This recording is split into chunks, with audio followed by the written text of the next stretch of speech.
All right. Good morning, Star Wars fans.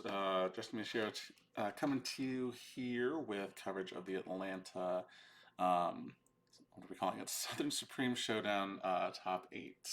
Let me correct the player info boxes. I'm a little bit late here as we were covering the other Top 8 match, but let me fix things up here. We have Scott Lingrell on the bottom of your screen. He is playing his signature Court of the Vile Gangster Musicians deck. You can see he's kind of already gotten set up. He's got about 5 characters down there at the Jabba's Palace Audience Chamber. On the other side is Bill Kafer playing Yavin 4 Operations. And it's a little bit hard to tell, but I think he's playing a more... Well, I was going to say I think he's playing a more space-typical version of the deck than the one made famous by Timo Dussel and Anthony Howard, the Bat Mall, or the Bat 40 version.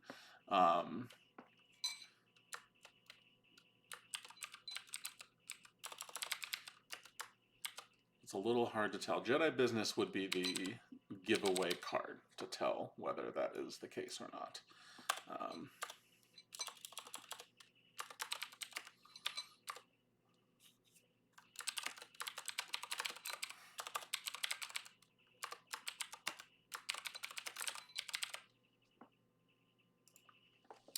All right, so our player info should be correct now. Let's just resize it. That's not working. Let's resize it a bit so you can kind of see it better. All right, so hopefully that's good for you guys.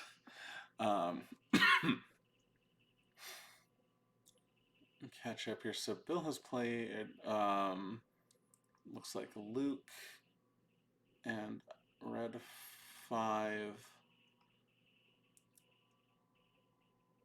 to Yavin 4. Looks like he's already drained and already done the Liberate at the Yavin 4 system.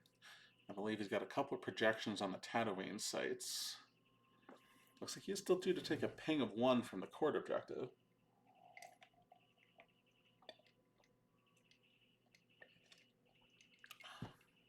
And Bill's now added a Kifex system and a Strike Force Virtual. There's a Bausch to cover the drain at the Yavin 4 War Room. So this is certainly suggesting a more typical Yavin 4 ops build that is heavily, if not fully, committed to space. Ooh, there is a spicy card in Scott's hand. He has an It's Worse Omnibox combo. We'll see if that comes into play. That looks super exciting. Bill's going to use squadron assignments to get Wedge, Red Squadron Leader, and Red Squadron 1. Deploy them to Haven, I would assume. Yep, for 1 force. Oh, and I think the Red 5 has a weapon on it. I think there's the other card there. Oh, he's going to take a ping from Court, and then he's going to move Wedge to Kifex. And lose another force from something.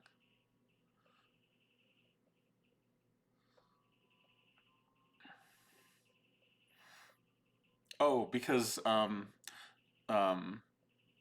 Scott has, I believe that's Search and Destroy underneath his objective. The red card, I guess, directly to the left of his objective, because Scott has all of his cards laid out sideways over here on the table.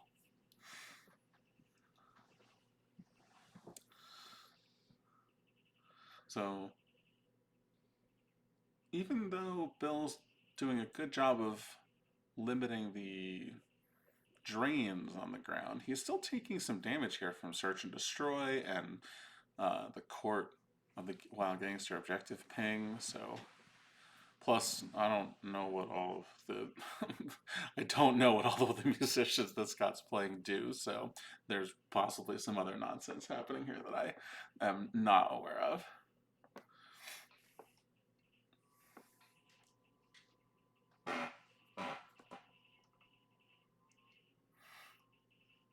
Actually, I forgot to put my face cam on. Let's do that.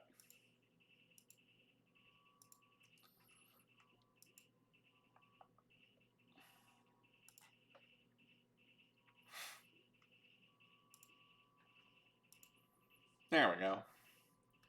Now you can see me. Okay.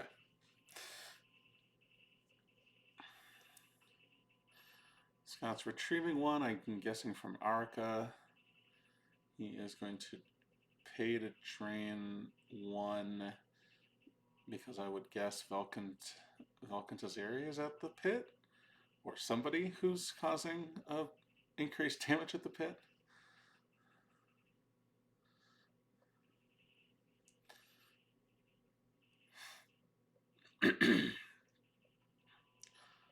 Scott's using a force to pull a musician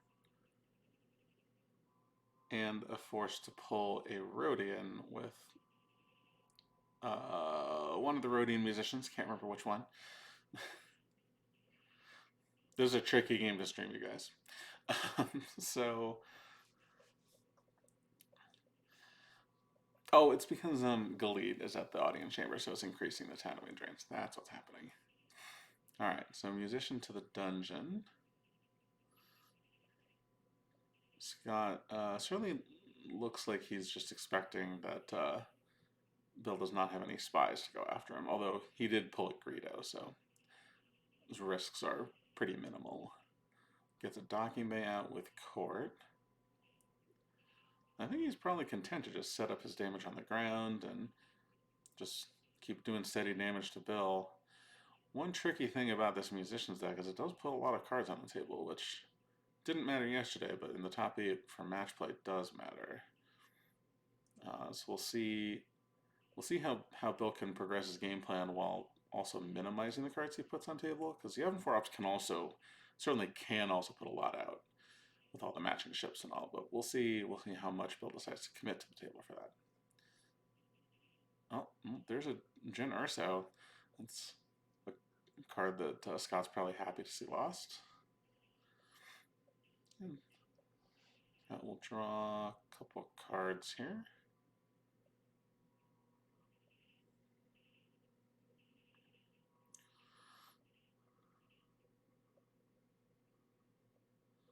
I'm just going to draw all the cards.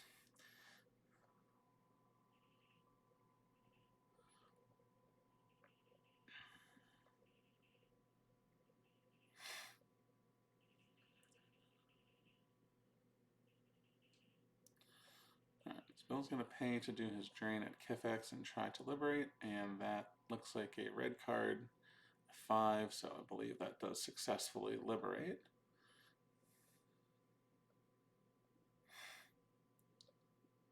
And then Scott's going to lose 3 to that drain. I can't tell if that last shield is resistance. It, I guess, wouldn't be on if it was, so he's going to lose 3. And 2 to the drain and Yavin 4 as well.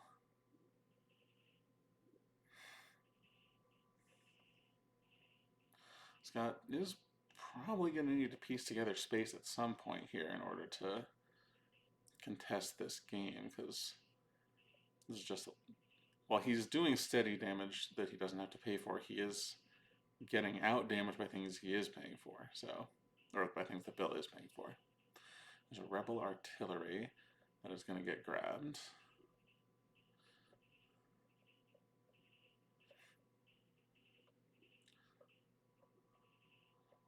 And then, yeah, Bill's going to pay 1 to retrieve 1 with Luke. He's going to add Nar Shaddaa, so another system location.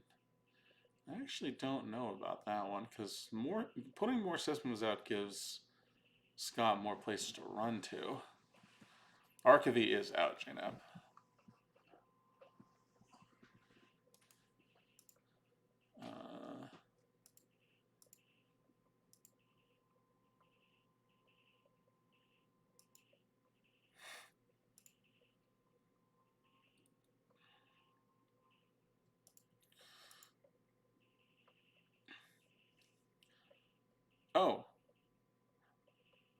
Maybe I'm wrong here, then. Maybe Barkwindan was the card that retrieved one. Scott's gonna make me look up so many musicians for this game.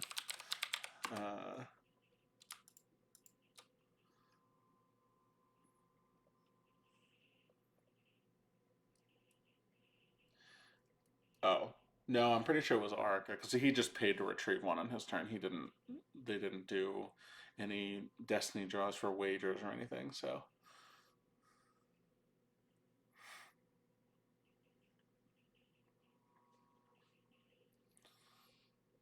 Alright, so Bill just added a system, drew some cards, and took his damage from court and search and destroy. Looks like 2 projection of a Skywalker, yes. So, yeah, Scott probably is heavily incentivized to find Dark Time Tarkin's Orders combo if he has it. Just get those projections canceled so he can do some more damage.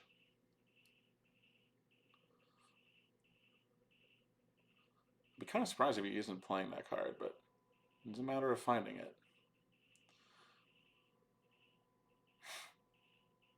Scott is considering whether he wants to pay for drains here or if he wants to just deploy.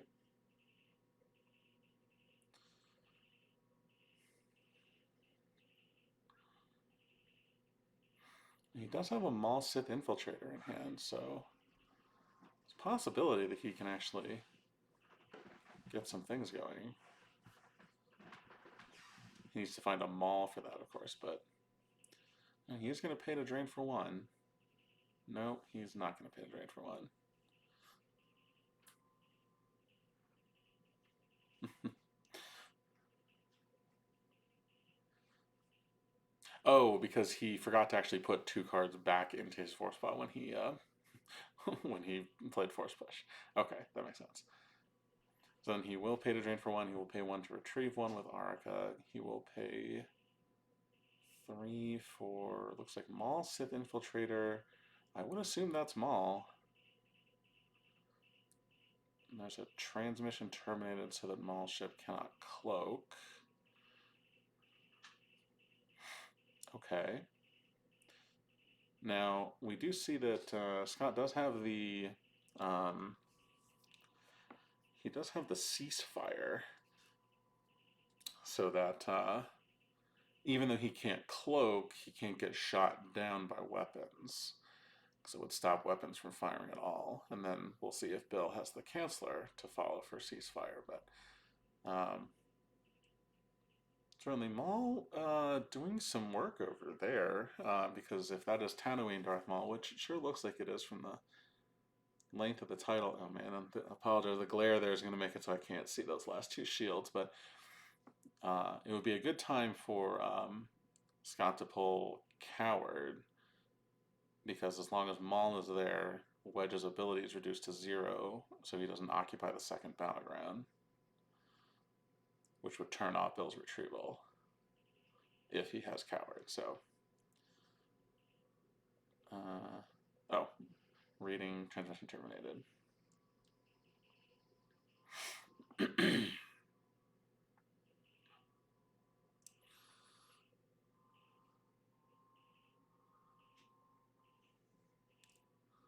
I'm just kind of evaluating how he wants to back up what's happening here. Might be content with just that space package and then not adding anything to it. He has a number of characters in hand, but honestly, until Bill does something else on the ground, he doesn't really need to commit anymore.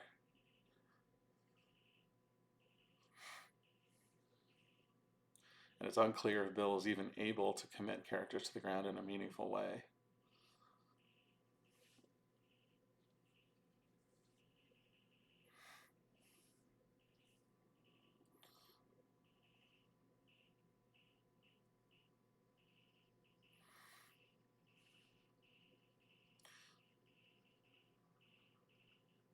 Just for safety's sake, looks like Scott is going to move the Maul ship away to Nar Shaddaa. So that will turn on the Drain at Kifix again. That third shield actually is probably then going to be resistance. So he's only taking 2 instead of 3 from the Drain at Kifix. The third shield that I can't see might already be Coward. That's possible. So.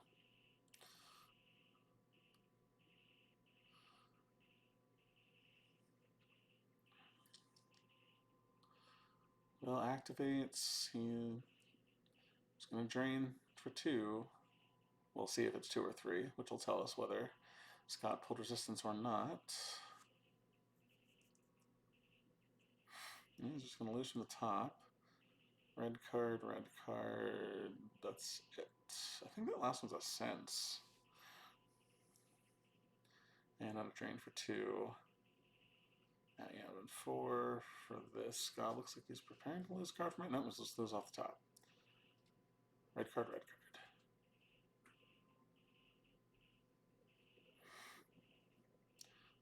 card. And Scott will retrieve, or Bill will retrieve 1 with Luke.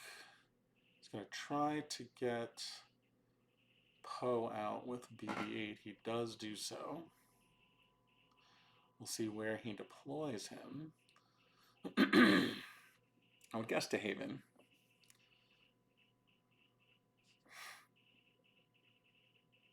Yep.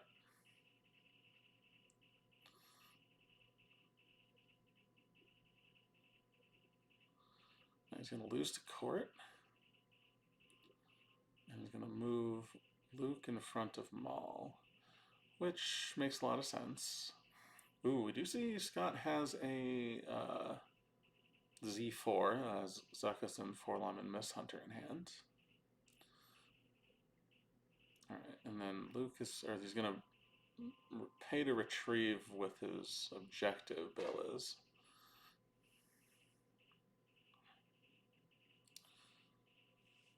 And looks like he was passing after that. Or wait, he's got to take a damage from Search and Destroy.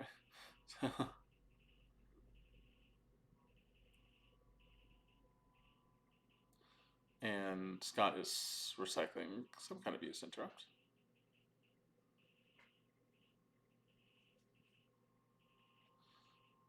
Okay. I don't know that if Scott lost, or Scott made him lose from Search and Destroy. Maybe he did. Might have just lost 2 3PO pillars.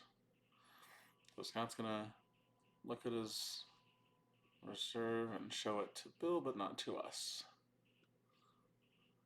Well, it looks like only about 3 cards or so here.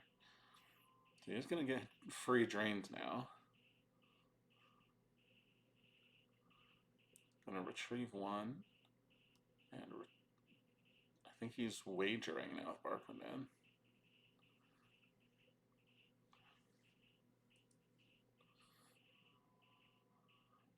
But a low cost wager since Bill can't pay to retrieve even if Scott loses, so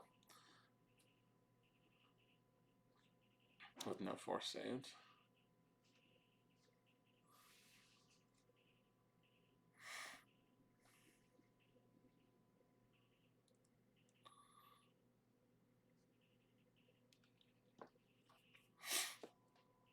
I wonder if Scott is evaluating the value of potentially battling here.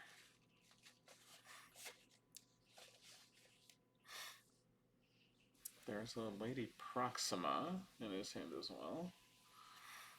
It's going to cost... he doesn't have the ships to put Lady Proxima in space, though, is the thing. And she wouldn't really do anything on the ground here. She gets you more characters, but he's got plenty of characters. And doesn't really want to take cards out of his life force that way.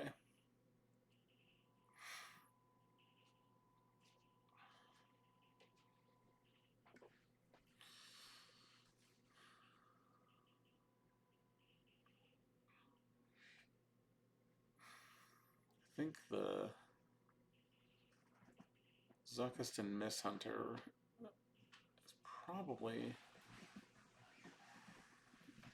Yep, that is what's coming down.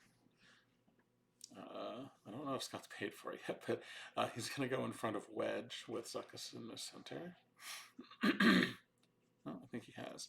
Oh, and then Maul's going to come back over and join. Which... Does that flip? You have a 4-op spec? Let's see, right?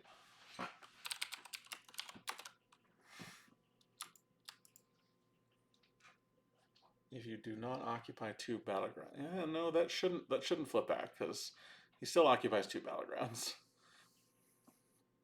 There we go. They got it fixed.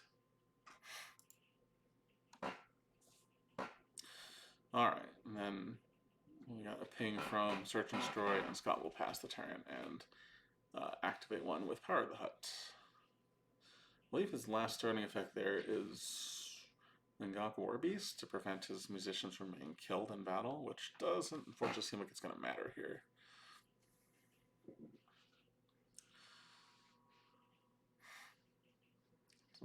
So Luke is going to liberate Nar Shaddaa, which is going to mean Scott has to stack a card for the liberation and then lose 2.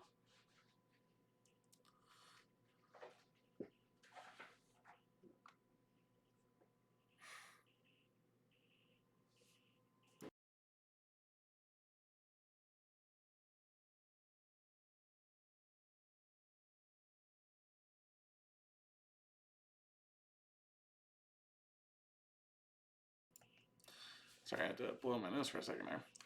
Well, Scott's still kind of just bleeding force here, which is not really good for him. I mean, he is doing free damage now, which definitely helps in terms of winning the game. Doesn't mean that this game might end up just being very close, though. Which in match play also just means we're going to be leaning on game 2 to see the outcome here. But not out of the woods yet. I do see looks like a Jango Fett ceasefire still. That looks like a red 8 from Bill. So he's going to get a shield pull. I don't think he decided to use that. Then he's going to lose to the court ping. He's going to move red 8 over, move Wedge away, move Luke over to Kifex.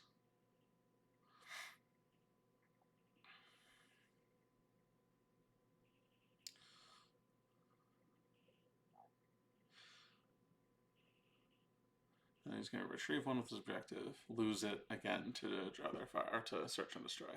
That's the pattern they've been doing. Okay.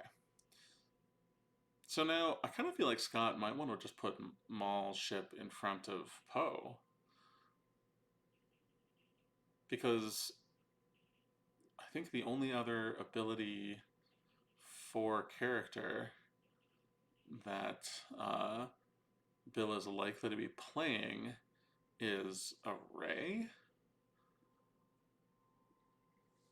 But without that, Maul's just going to turn off his ability there, so he actually would cancel Haven. Looks like Scott has just a lonely red card in his reserve deck now. Yeah, I would move Maul over to Yavin at this point. Just cancel Haven. You have Ceasefire.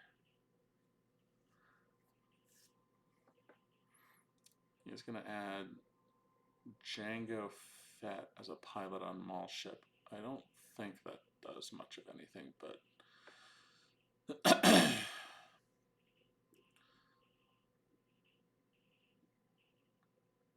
You're retrieving 2?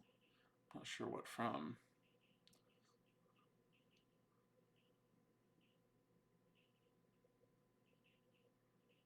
Oh, he's battling.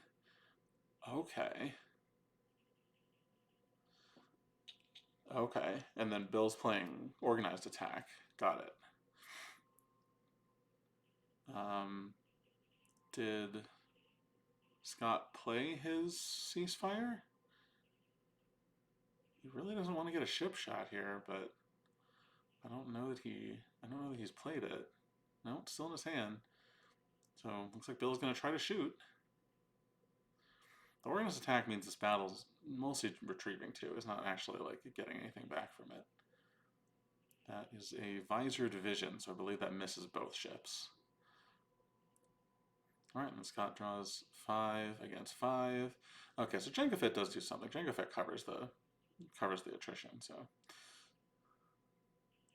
And I don't actually think Scott won that battle. That's fine. He retrieved 2 at the expense of a card, which is really kind of the main thing he was going for there, I think. Now, unfortunately, he only has 1 force left, so he can't move both ships away, which is, I think, what he would want to do.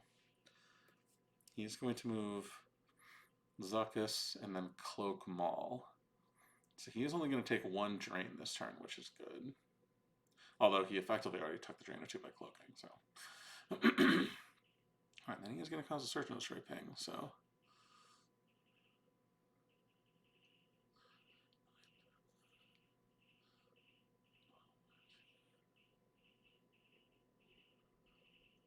Looks like Bill has just about 16, 17 cards left down. He's going to retrieve 1 with Luke. He's probably going to pay to drain 2 and Yavin 4.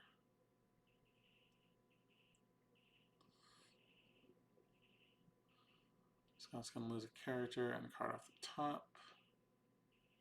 Scott's down to about 3 cards in hand here.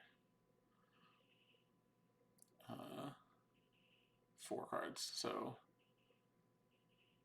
I think Bill has about 18, 19 down now. He missed with Red Squadron 4. Showed a ship and a couple of red cards and a visor division, I think, in there. Was from Destiny last turn.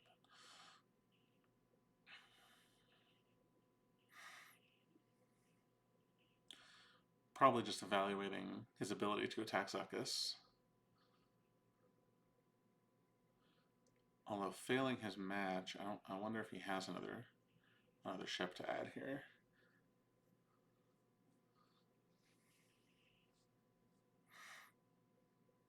I mean, he's 50-50 to draw 4 to crack Zuckuss, which is pretty good.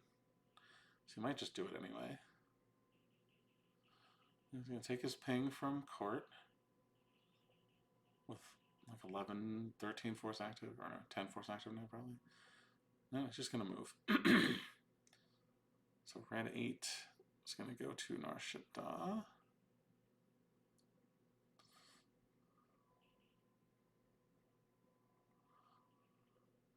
It's going to retrieve a force with the objective, lose it again to search and destroy.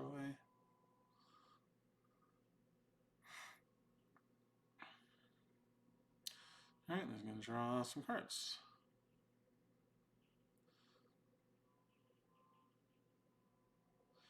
See if I can determine how much Scott has left here.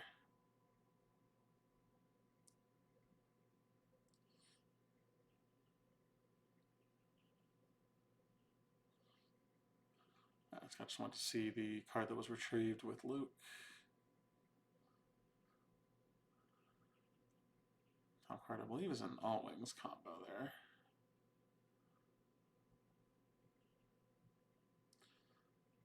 Scott's going to activate now. 1, 2, 3, 4, 5, 6, 7, 8. 8 and a 1. So Scott's down to, I think, like 10 cards down. He's going to leave 3 cards in reserve. So Scott does look like he's behind by a fair amount here.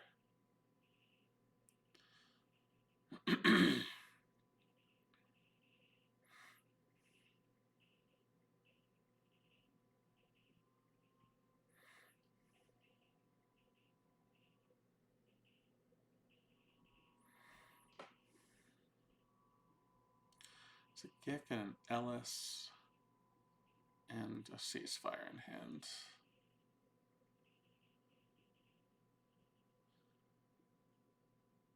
Looks like Bill just cycled an interrupt. Not sure what it was. I think that's a Ray in hand. He loses effective repairs combo. He's got pace retrieve 1. looks at his deck with Null Hutta. Can't see what it was. There was a red card in the bottom. I think he's wagering with Barkmandan.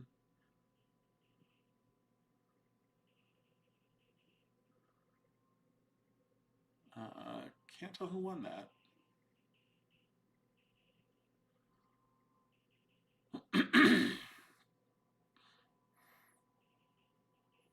So Scott is going to battle and retrieve 2.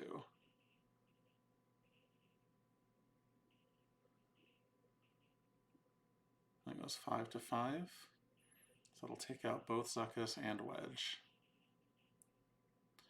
I don't know if that was good. You retrieve 2, so I mean that's good, but yeah, probably just move Maul in front of, yeah, something. No need to cloak him, probably.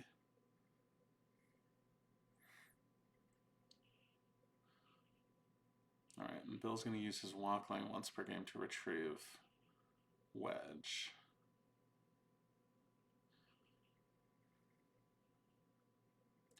And he's going to lose to Search and Destroy. So now I think the tension is probably going to be how much damage Bill can continue to afford to pay for on top of everything else. He activates everything.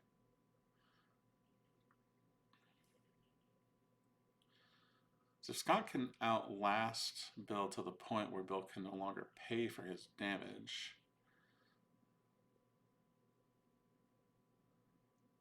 like that is one thing that Scott has going for him here, is that Scott can win this game at very low life as long as he can get Bill low enough that Bill cannot pay to do enough damage to him anymore. It's going to be tricky to get there, though. I don't know if that's going to be possible.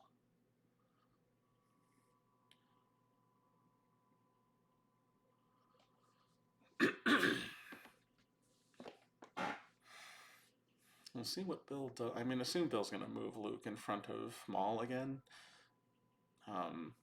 It'd be crazy not to do that. So probably at least. Oh, there's Jin to cover up Barkmandan. I wonder why he didn't leave one so that he could battle Barkmandan, but he's going to lose one to the ping. Move Red 8 away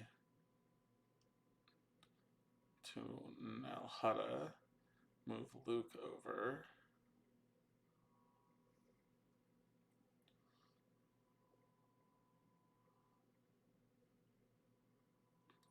I mean, Scott was going to pay a force for something, but decided he couldn't do so. I wonder if he's just trying to like use his Jabba's Haven retrieval and just to get a card back. Oh, well, no, that's much more productive than just getting a card back. He got Zuckuss in his center. So he's going to probably battle Red 8. That's pretty good.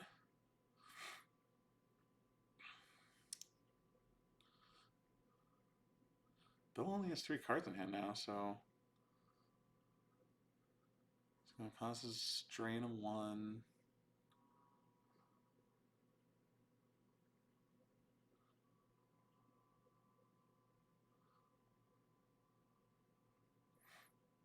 I think Scott's saying those 2 projections really did a number on him this game, and yeah, definitely did. He never did find a Dark Time combo to cancel. So he's going to retrieve 1 with Arca. It's 1 saved.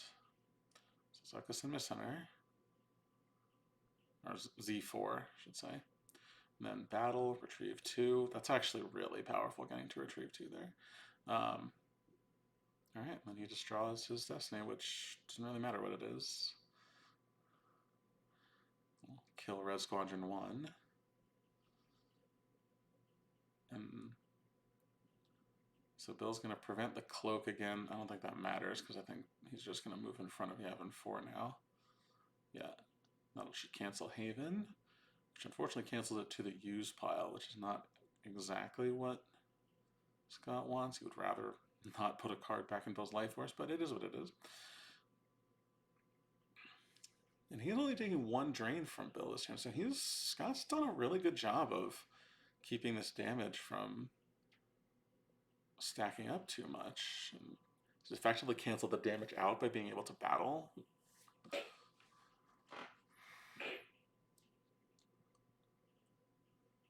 It's gonna be really close either way. So Bill is gonna drain 2 at Nar Shaddaa. Scott's going to lose 2 force. One's the one retrieved and one's the one moved. Or no, it was the Battle Destiny in the move. He's going to retrieve 1 with Luke. And Red 8 kind of just has to move away. He's going to break Jin's cover here against Barkwinden. But Scott has this this Gick, so this doesn't really matter that much.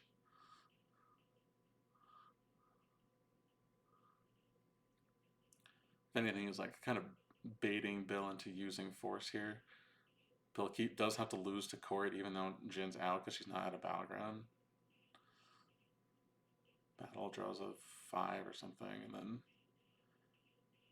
Barkwinden plus this Gick. Yeah. So, I mean, I guess Bill took a potential source of retrieval off the table, but it's such a low percentage one. So Luke will move over in front of Maul. Poe will move away. Red 8 will move away. I mean, that does actually mean, though, that Bill's given up a damage in space. He's going to take a drain from Zuckuss here. He's going to retrieve 1 and then lose it again.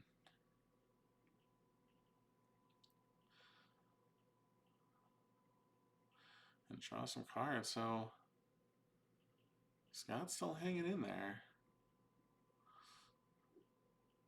Scott, I mean, still has the same, like, he still has like 10 force active. It still has 10 force in his life force, which is about what he had a couple turns ago. So, all these drains and all this is not actually making any headway for Bill. He's retrieving 1 with Arca. Saved 2 in reserve. Why 2? I'm not sure why 2. Scott's counting something. Is he gonna Ellis beat down Jen? That would be nuts.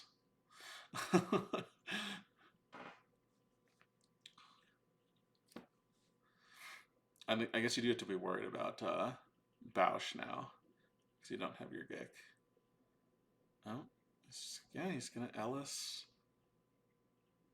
He's to pay a lot, but yeah, Ellis is gonna get grabbed. That's fine. Just cause the damage.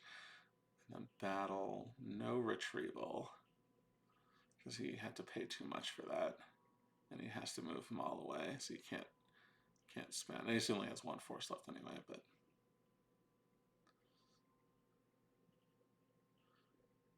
Five against 5. I would assume that Scott's doing this because he has a lot of power, would be my suspicion. Scott's going to lose a couple characters here, but I don't think that really matters.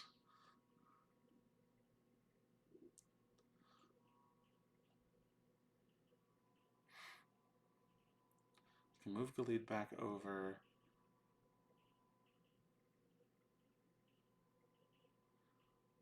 Does he cloak here? Doesn't seem to have caused any overflow, so that may have not worked out great, but.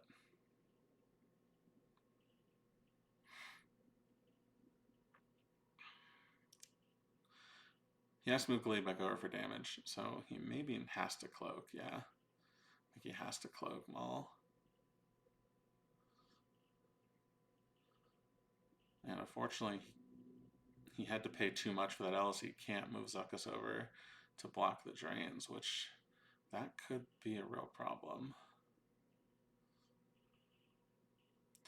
Yeah, I think that play was exciting, but I don't know if it was good. Because he's just ultimately going to be taking more damage here than if he had just blocked drains and...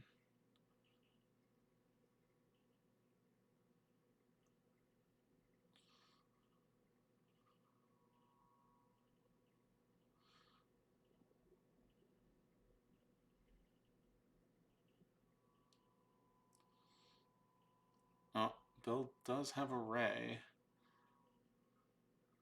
He's going to come down on the audience chamber. He's going to stop taking damage.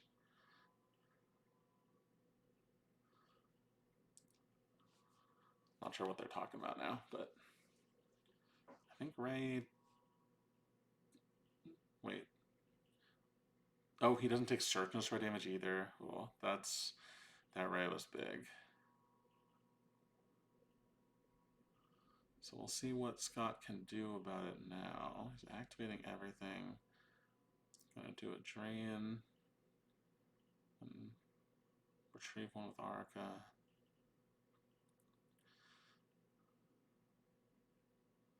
Yeah, I think that Ellis is gonna end up punishing Scott a lot more than...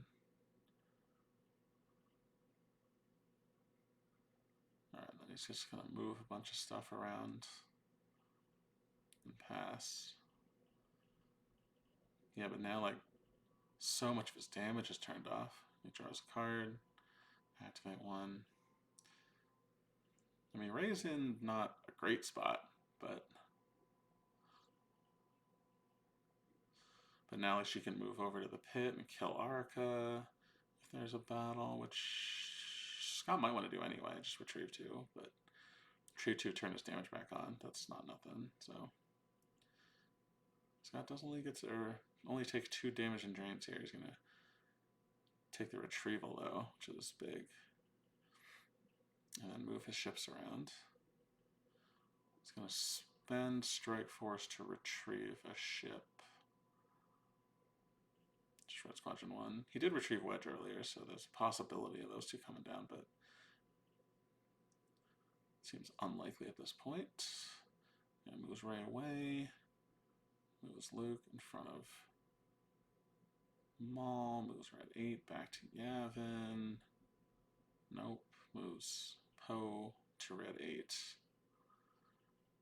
That's fine.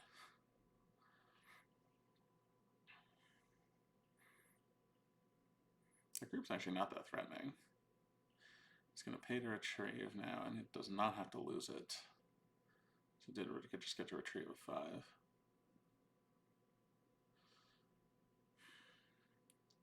Scott does leave 1 saved here. He's going to... Oh, what is this? This is... I can't remember the name of the card, but it lets you move, like surprise or something like that. It lets you move an effect on a site, so he moves the projection away. And then he's going to battle Ray. Draw, I think, a 3. Against a 2, that does not kill Arca, and it does kill Ray. That was really good for Scott. Unfortunately, he just has to stand pat now. I think he doesn't have enough force left, because now he's going to get to shoot down Maul.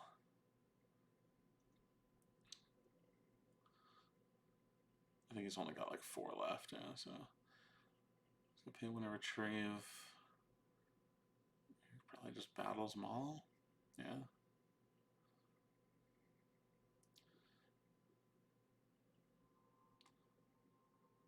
Oh, they just draw Destinies. Doesn't even need to shoot him. Yeah. Scott just has to lose Maul. Battle again.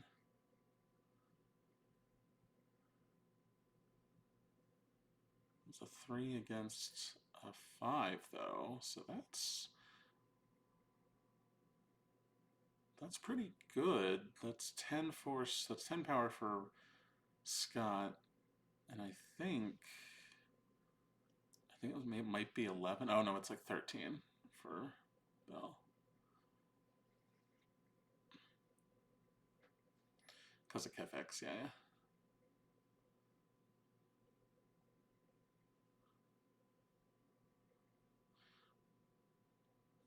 Scott's trying to only lose trying to lose Force and not Zuckuss, but I don't think he can.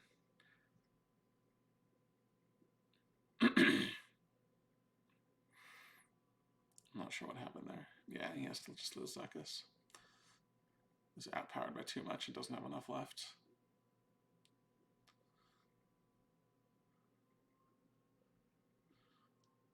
Yeah, Bill will do his retrieval to dodge, search and destroy. Yeah, this guy only has 5 Force left now. He's going to pay to drain for 2, pay 1 to retrieve 1.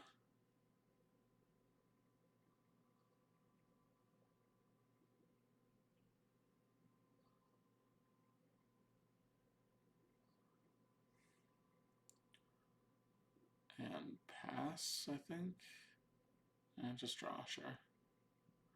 Same difference.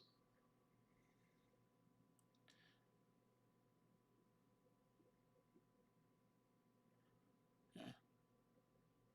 He has to lose 3 now. And then pay 1 to retrieve 1 and drain 3 again, which should be the rest. Yep. So Bill wins, not by a lot, I think less than 10. 1, 2, 3, 4, 5, 6, 7, 8, 9, 10. 10 exactly.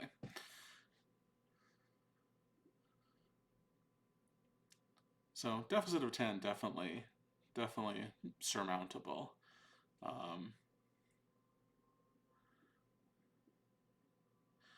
One interesting point here about the Yavin 4, though, is Yavin 4 is a really strong match play deck because Bill's tiebreaker is also very, very low because he plays so many cards out of play with his objective. I think, unfortunately, that Ellis play ended up being more costly for Scott than he could afford because it left him vulnerable in space and he didn't cause overflow. So sadly, cool play, but I think unfortunately didn't work out. So we'll see if they're going to start right away on game 2 or if they're just going to take a little bit of a break.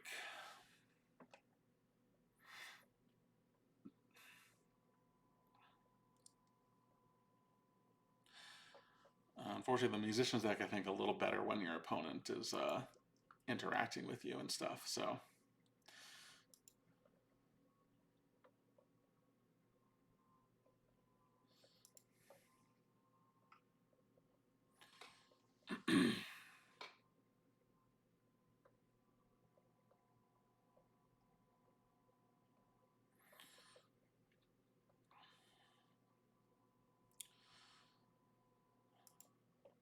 Now I can tell you, let's see if we can go back to,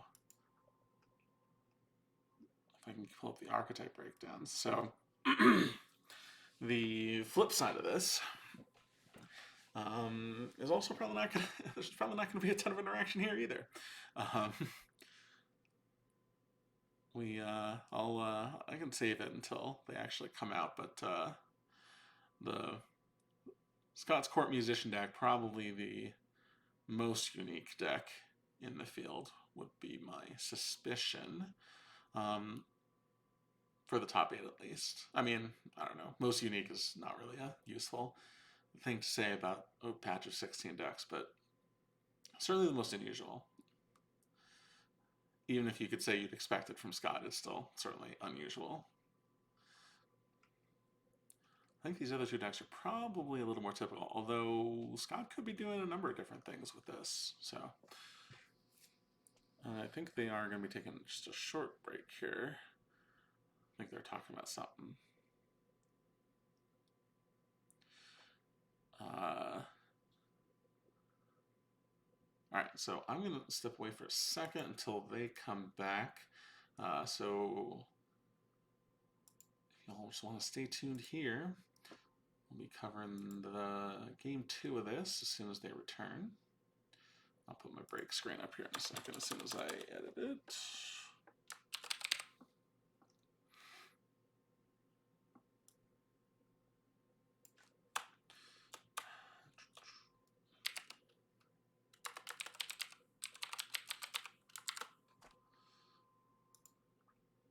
All right, stay tuned, everybody.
Looks like a shorter break than I expected. Welcome back, everybody. Oh, I gotta turn my, not that one, that one, that one. There it is. Okay, so we have a Chief Chirpa's Hut Let the Wookiee Win from Scott, and Thrawn from Bill Kafer. Oh, he hasn't put the cards out for it yet, but I promise it is Thrawn. Now Scott has, I'm sure one of those is Walkling. The sideways one is the I must be allowed to speak, the special promotional one. Whoop. Camera got knocked around. Always something on these streams. Okay. Yeah, the promotional I must be allowed to speak. So Scott's actually going to be going to Tatooine. But the effect on the right is like my father before me. So he's going to be going to Tatooine with Jedi Luke and Jedi Luke's saber. So interesting. We'll have to see exactly what Scott's got in mind here on that. Now, unfortunately, I do fear that this is going to might be a little similar to the last one, in which Scott's racing on the ground and Bill's racing in space. But we'll see. Scott does have a Leia's Resistance transport in hand. I think I saw Luke's lightsaber as well. And a whiteboarded solo, I think.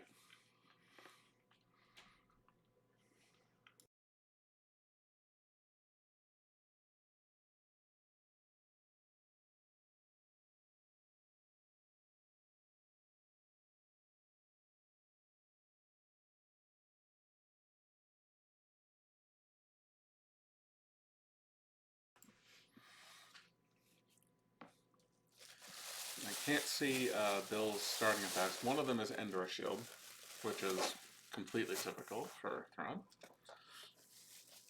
Can't see the other ones. The titles are long enough that I think one of them is probably, well, one of them is almost certainly Alert My Star Destroyer. And then the other one I think is probably, do they have a code clearance? That'd be my guess.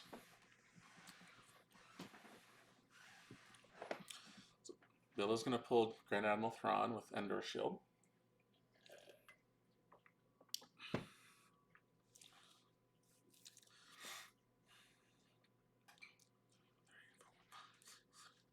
So Bill does activate 7 on turn 1. Alright, math. This deck has a lot of reductions on cost. So Chimera and Thrawn would normally cost 12 together. Alert My Star Destroyer, subtract 1 from each, so 10. The objective, I believe, reduces 5? Could that be correct? 3. 3 on Chimera, so 7. So, yeah, he can just deploy Chimera and... Who is that? That might be Captain Pelion, pulled by Imperial Code Cylinder. So yeah, he can play Thrawn and Chimera directly to Kashyyyk on turn 1. Looks like he converted Kashyyyk on turn 1 too, which is... That's rough for Scott. He's going to be choked on his force activation for a little bit here.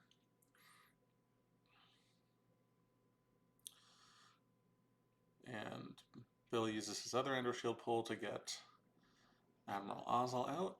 He plays Imperial Enforcement, so we won't have to deal with the U-3PO this game.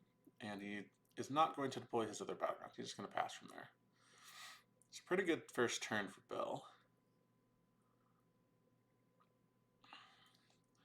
Scott only getting 6 on turn 1 now. Wait, if he's only getting 6, 1, 2, 3, 4, 5, so that last one must not be Walkling. Interesting.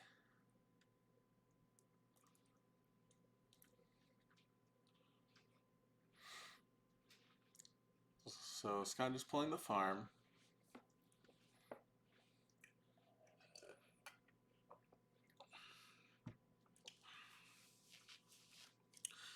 Lars Moisture Farm.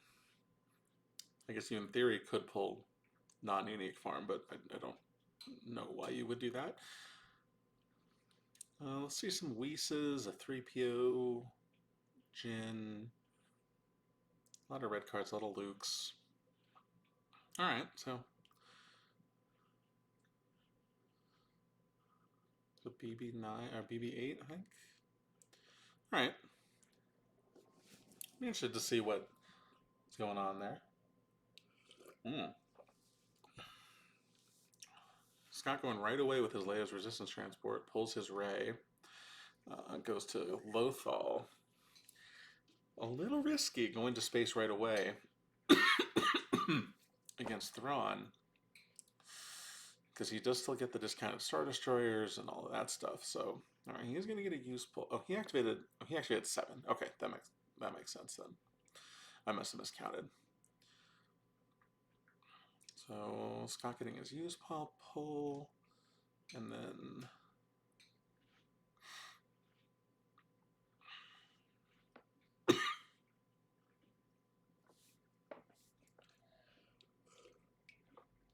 see what else he does here.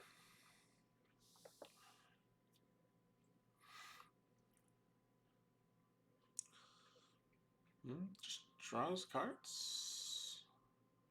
No, draws the bottom card with Ray first.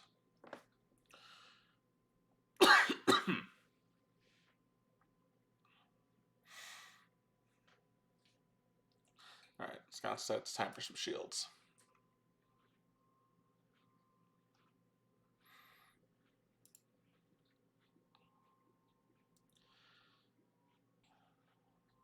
Can't see which one that is, but I assume Grabber.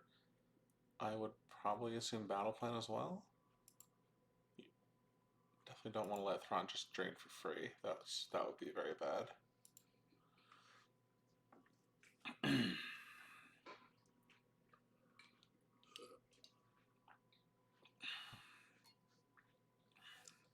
So he stacks impressive, most impressive on the art effect, and then just loses 2 off the top to the drain. Oh, he raised his converted system back to the top. I apologize, I missed how that happened. It's good for Scott. Getting the extra activation is strong, but I did not see how that occurred.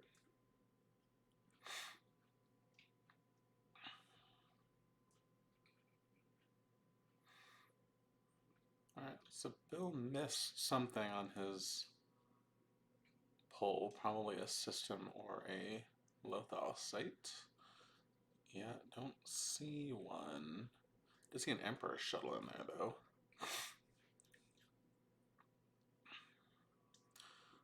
Scott did find a Luke. He's got a site in hand. I think that's the Boss Ass Chamber.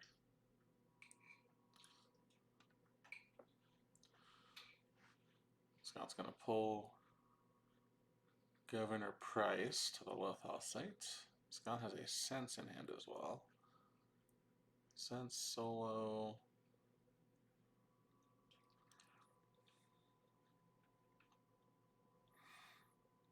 Alright, he's going to add the Lothal site from his hand, which he had last turn. He just wanted to deny Scott Force on turn 1, which makes sense. Chimera will move over. Price will shuttle up. And that is all of Bell's Force for the turn.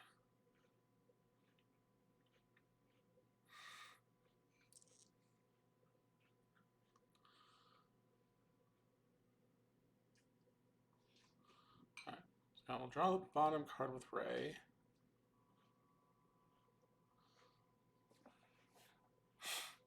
And the site, I think it's the Boss Ass Chamber. It's off to the side, so I can't see it. But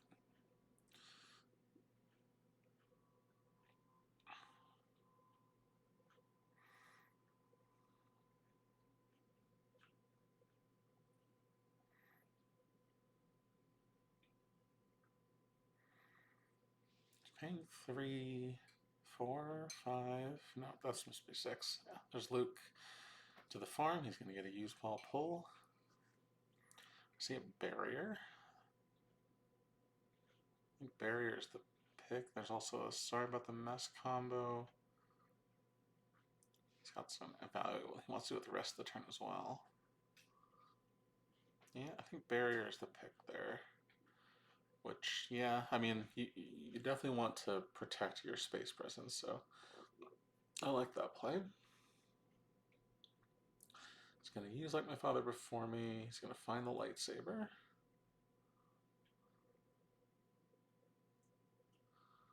Evaluate what else is in his deck.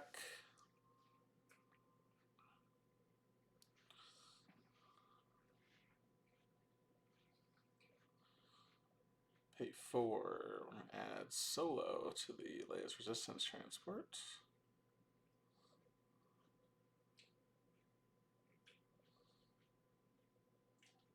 And probably move away. Yeah. Move to Kashyyyk. And then it's going to draw a card. And yeah, no reason to draw that last card.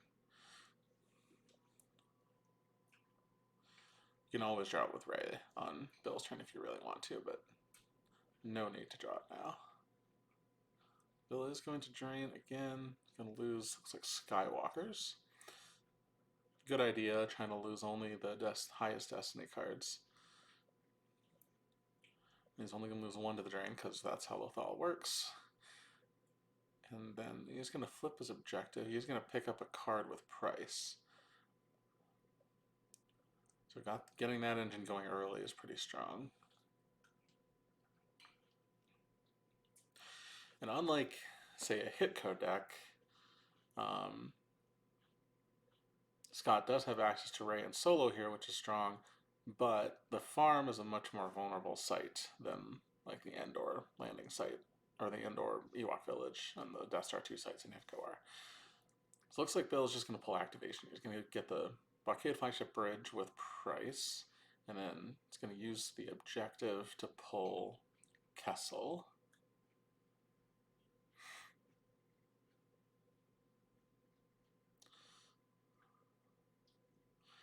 Now he does not get his deploy -1 for Star Destroyers now. He's just going to play Kurgi on the Chimera. So Bill's just going to chase the Leia's Resistance Transport around, which, I mean, I guess is fine, but you really want to be getting some other space presence going. Like, Hunching the Falcon's not a threat because Solo's on table. Yes, Captain Gilead Peliana. Definitely pronouncing none of that right. Alright. Scott's going to draw the bottom card with Rey. Scott's going to activate 3 and then use Walkling to get an effect. He's going to get Launching the Assault. Alright.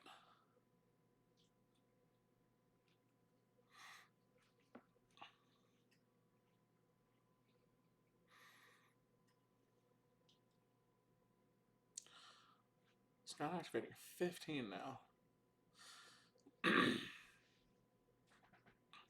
He's going to lose 2. Bill's going to lose 2 the drain at the farm. And Scott's going to search his deck for something. Oh.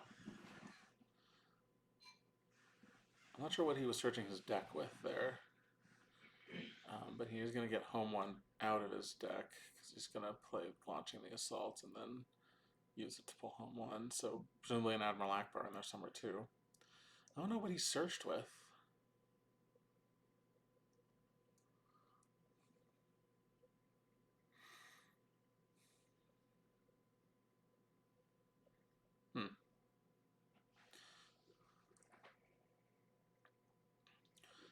There's Qui-Gon, Master Qui-Gon with lightsaber, I believe is who that is. Just at the Lothal 2-2.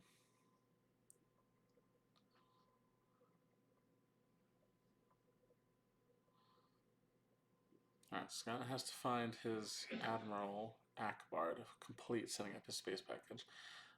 He's going to continue to run from the Chimera, which makes a lot of sense. Yeah, just go back to Lothal. No, I think going to Kessel makes sense, yeah. Especially with a barrier in hand.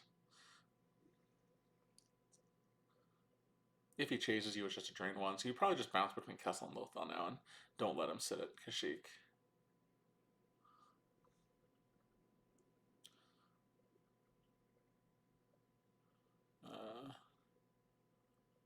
Scott's just drawing a couple cards. So Scott's actually looking pretty strong here. He does play leadership.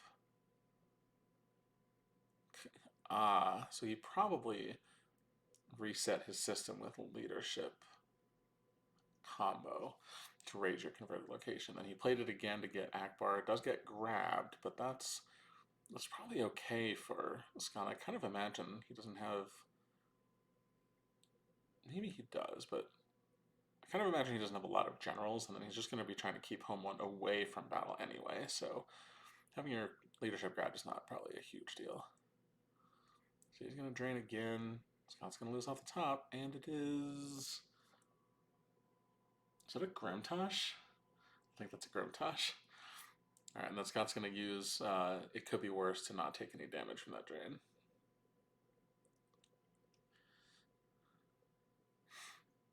Grimtosh is actually a card I like kind of a lot. Because people tend to draw to 14 now, so it's not actually too hard to Grimtosh them.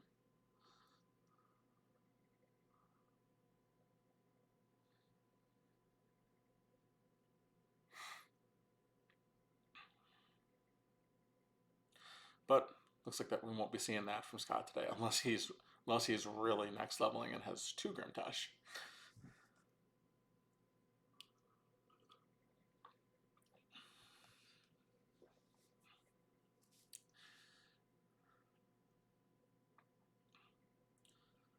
Ooh. So with his Governor Price pull, Bill picks up I've lost R2, which is going to disable the hyperdrive on the Leia's resistance transport. Bill's going to try to force push, and Scott's going to sense the force push. Wow. I mean, I think that's a good play by Scott. He knows that Bill has struggled to like get a lot of things going this game. Like he's got the Chimera thing going, but he doesn't really have anything else. So denying him the ability to look for a card here actually seems pretty strong. And then, there is some risk if Bill just moves the Chimera over. We know that Scott has Home 1 and Akbar in his hand, so he can just drop them on Chimera if.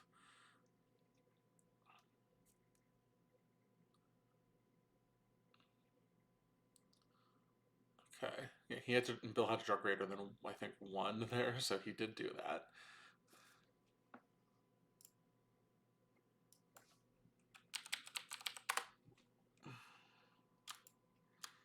Yeah, Destiny greater than 1. That seems like kind of a silly Destiny to have to draw, but Alright, so no hyperdrive on the Leia's resistance transport, although he's going to look at the top with Kirky. It is a character, so he's going to make him lose a force, and Scott just chooses to lose the character. Now, the really techie play will be if Scott just like has R2V or something like that, and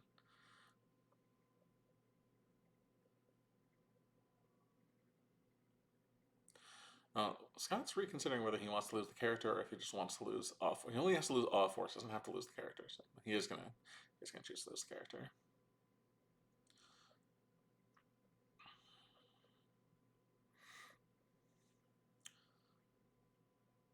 Now, all of this though, like Scott made a good gamble last turn. The Qui-Gon is just gonna drain for 2 there. Like he's just an EVP; he doesn't have any immunity or anything, so he was vulnerable to a lot of things, and Bill just doesn't have any of them. So Scott does move his Onita to the front of his hand. So he was maybe concerned if he wanted to keep that character, but then decided he could just lose it and then pick it up with Onita, which is pretty powerful.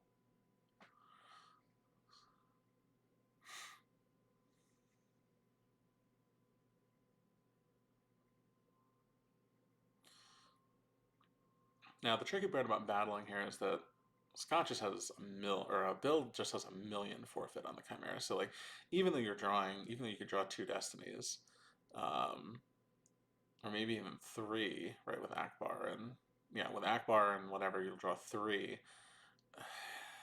Is it even that good? I don't even know if it's that good. Probably kill 2 characters, but then also lose maybe 2 of your own, which is, not that great. Oh, hadn't considered that. What is Home One's carrying capacity?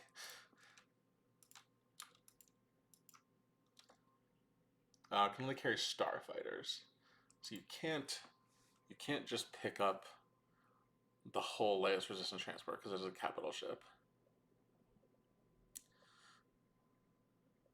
That would have been pretty great if you could just like play Home One, run away. Oh, I think they are asking that because layers resistance transport does move like a starfighter. I still don't think you can carrying capacity a starfighter though, or a capital starship when it doesn't say you can.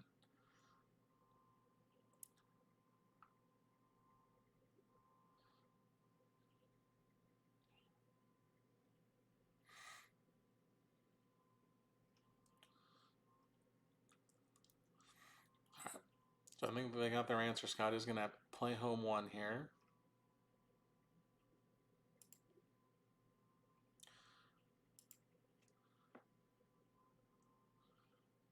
Add Onita, even if it couldn't move like a starfighter, can't be stored like one. Yeah, that's what I think too. Like the moves like a starfighter, I think means that it can land, which a capital starship normally couldn't do. But yeah, I don't think it can be carried aboard something that can't carry a capital ship. All right, so Akbar gets added here.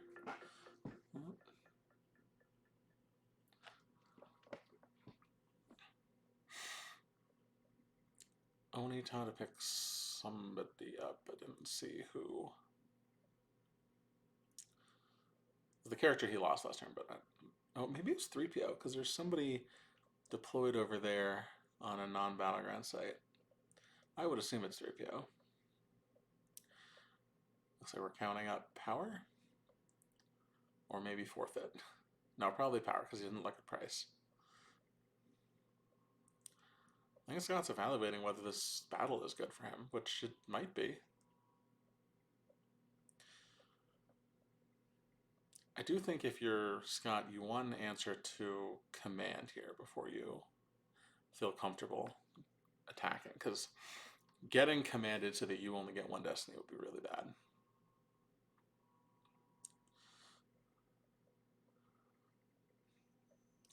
I guess Ray makes it more likely that you'd still crack immunity even with 1 destiny, but you really want all 3.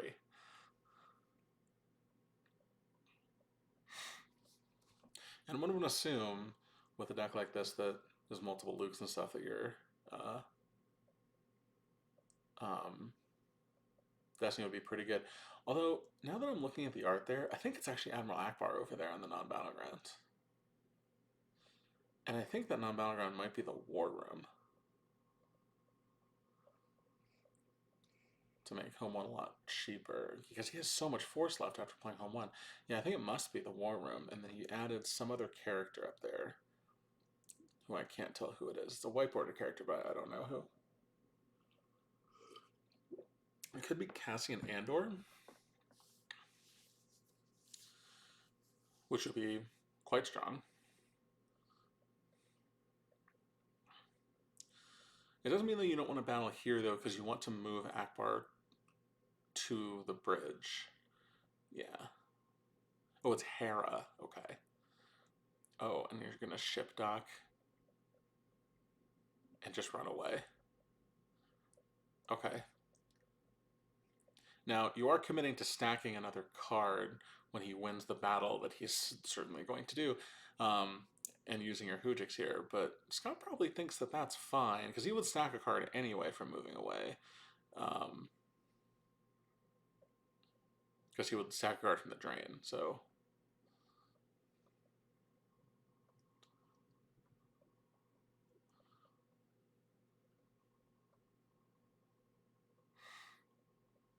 Scott's going to use his Onita to just put the command out of play since it's the top card of loss right now.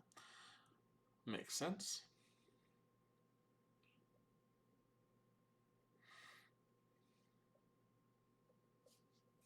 Now, amusingly, we were talking about tie breaks here. The Thrawn deck, unfortunately, does kind of put light side cards out of play when it's with its damage because the cards stacked on our collection don't count towards any loss or anything. So we got Vengeance coming here now to add a ping when Scott loses this battle. And an Admiral Mahdi. Sure. And then Admiral Ozzel. Sure. He's going to try to pull something just to get a look at his deck. Looks like 1445 or 1446, I think is what it was.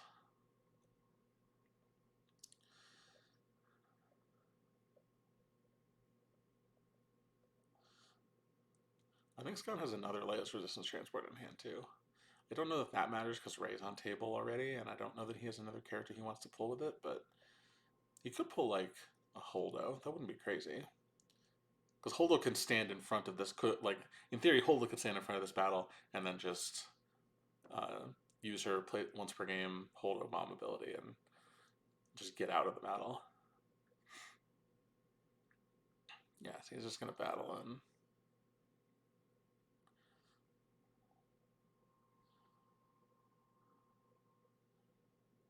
I think Bill just declined his Destiny because he doesn't even need it and just wants to pull command with Price. Yeah, and then Scott loses to Vengeance, stacks with Art, plays Hojix, and gets out. Alright, so now Chimera is going to chase. Vengeance is going to go to Kashyyyk for more damage.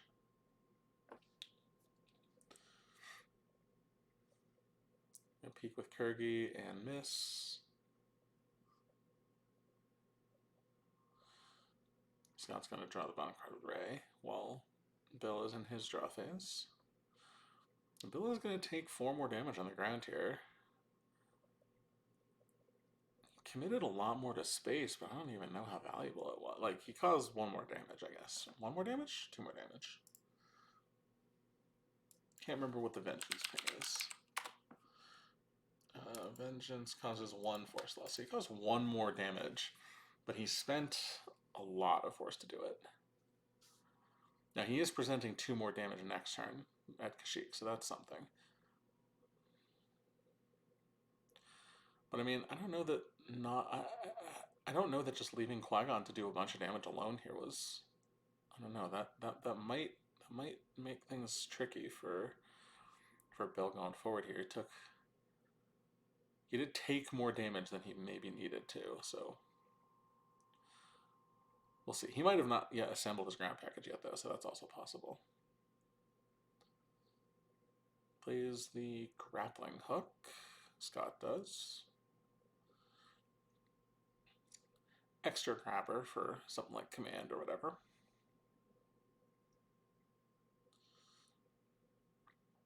Alright. Home 1, I think Scott's calculating how much damage he's getting here. He's getting 4 battle destinies. But again, without an answer to command, which you know is in hand, you can't go into a battle. You can't walk into a command when your primary source of damage is going to be 4 battle destinies. He's got to find his hands first. I think about playing that extra Leia's Resistance Transport. He has a Padman hand, but she's not doing much yet. Or is that a Bright Hope? No, I don't think it is. It looks like a Luminous, so probably a Leia's Resistance Transport.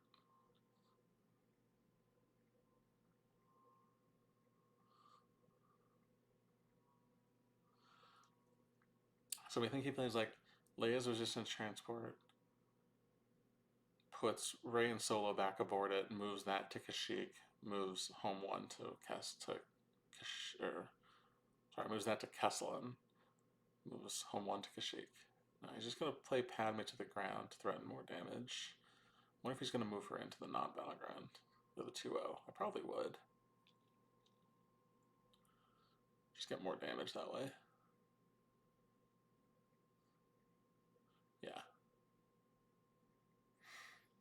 And then home one's going to run away. Yeah, block damage at Kashyyyk. Nope. Yes. Okay.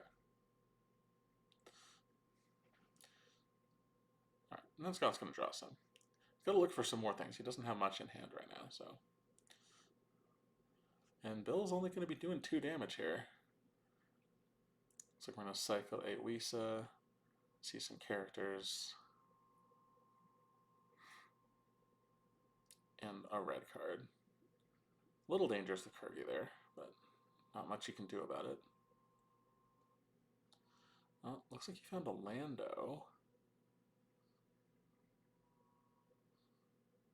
Alright, and Scott is done now, so refilled his hand, put more damage on board.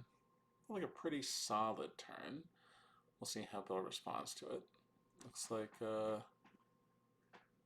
Scott is going to play an interrupt or something here. Yeah, interrupt just to shuffle up and not be as exposed to Kirgi. There was a menace phase there, which unfortunately doesn't do anything now that Kashyyyk has been converted, but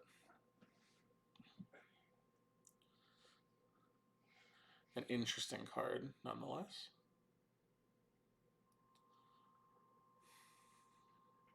Bill really needs to like get Blizzard 1 going so he can knock off Qui-Gon, he can stop paying for this drain. So I wonder if Scott just loses that Wisa. No, he loses a Luke from hand. And then plays It Could Be Worse to not take damage.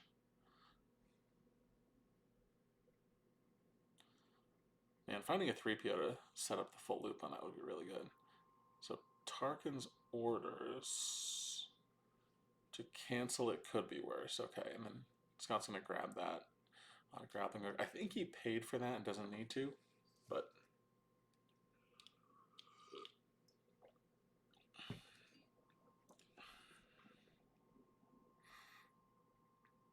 peaks with Kirgi and misses. There's Blizzard 1. Okay. So Scott is probably going to has the barriers. He's probably going to hold barrier for Veers. Yeah, there it is. And then Veers gets barriered.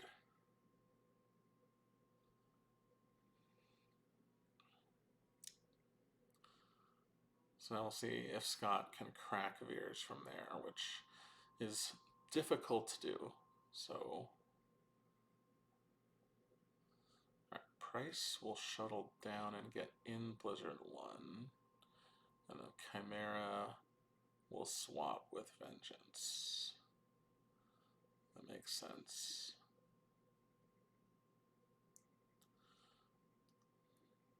I still feel like the real question here is if Scott has found his sense again. Once he finds his sense, he can do the battle against the Chimera with 4 destinies.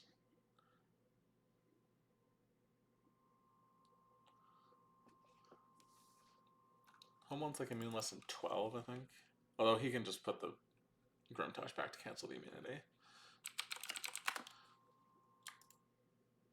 Less than 10. Alright. Scott draws bottom card. I think he found 3PO. Found 3PO is going to put him on home 1. Going to use 3PO. That's a powerful tool to have picked up there. Looks like he has Lando. He has Let the Wookiee Win. Sorry about the mess. Can't see the rest. Scott's evaluating his options here.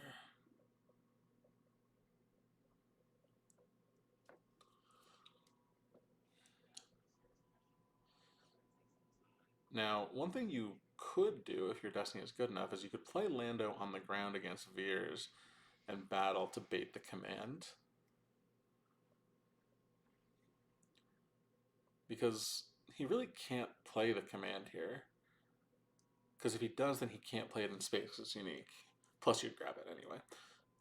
Alright, so Scott's going to use his shield pulled on don't do that again to get a look at his deck. There is a 5. I can't see the rest, and 1 was a red card, so his destinies are pretty good. He only kept 3 though,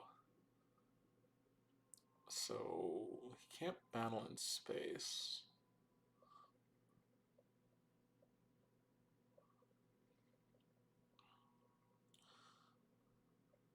Battling on the ground seems more important, actually. Like, if you can crack Veers and stuff, that's a lot more important than fighting off the Chimera. Because, like, Bill probably has a Lost in Space. He's not really even going to lose a whole lot uh,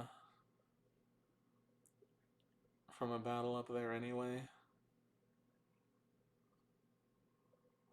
5. Scott is going to pay.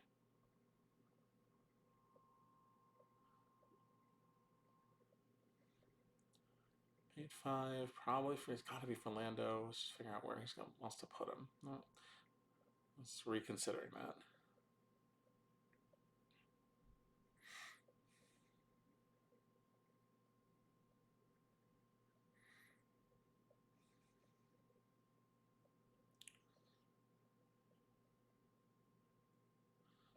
Scott does have to keep in mind he's got to win by 11 here, but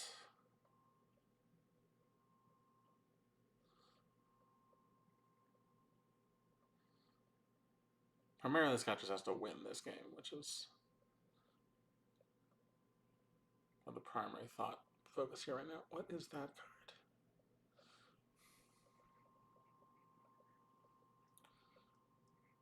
This would be a hell of a time for a scanner text, actually. I think that's a meditation. Maybe it's a harvest. He's gonna pay 3 for the laser resistance transport. Yep. Now he's gonna pay 5 because he wants the maximum use pile pull. Pretty sure it's what's happening here.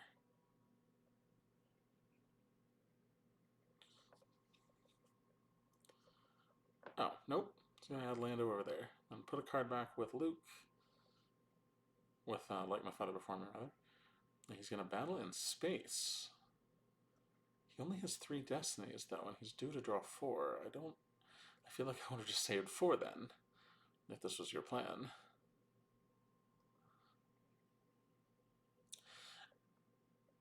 This is actually kind of okay though, because you bait the command this way too.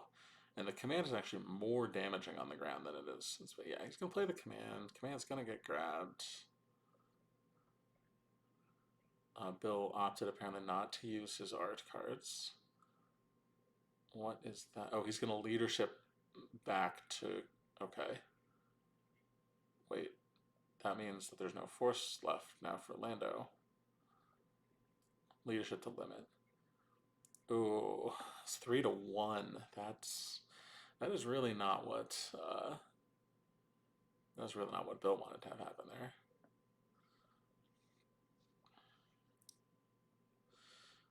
Okay, so 15 plus 9 plus 3 plus 3. Yeah. So Bill loses everybody but Thrawn. Scott loses just the laser resistance transport. But he has no force now for Lando.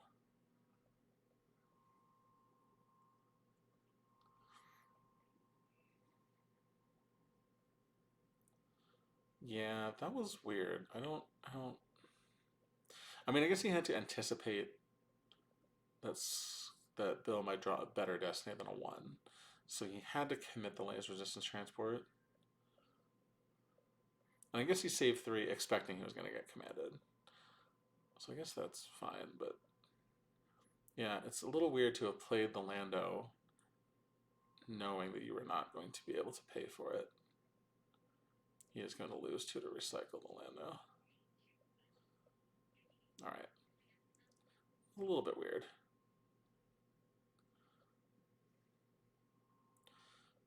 I mean, that battle did put Scott in a pretty good spot, though, here, because with the mirror limiters, now Bill's down to, like, I think just 12 power up there against still 24. Oh, and Scott has the sense now.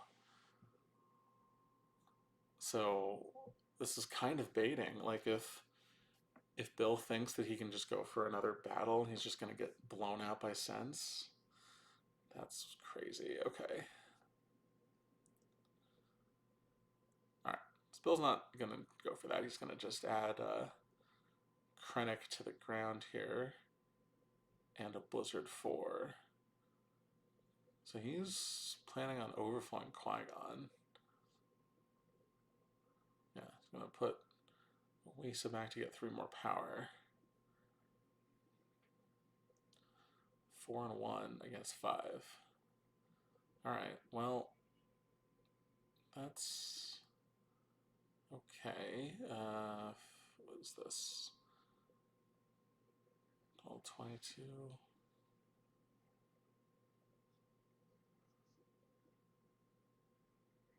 Oh, clever. Scott just plays the Hujix from his last pile with Solo. Very nice.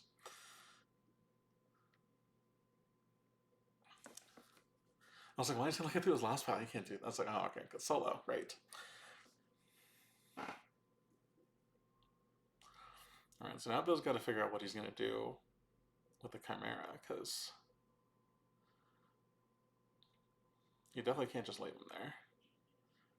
He could move the Vengeance over, but that seems like an unnecessary risk.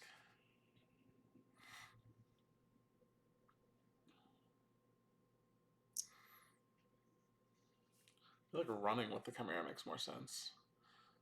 Yep, Bill agrees.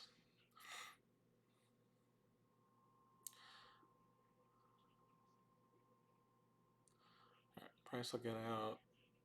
Krennic will get out. I was gonna like try to trap Padme in there, I guess.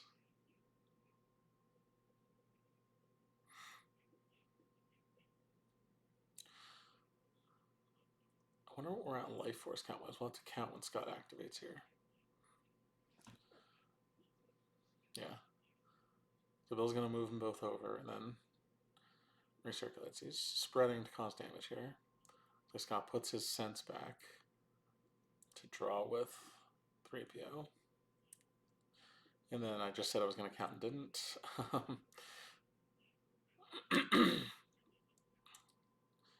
Draws with Rey.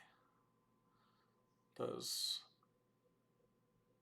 6 damage and drains, which Bill loses all off the top.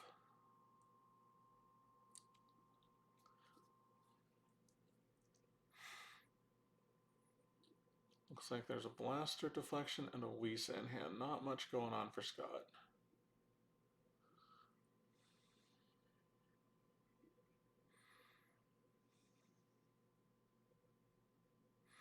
I feel like just moving in front of Chimera here is probably what I would do.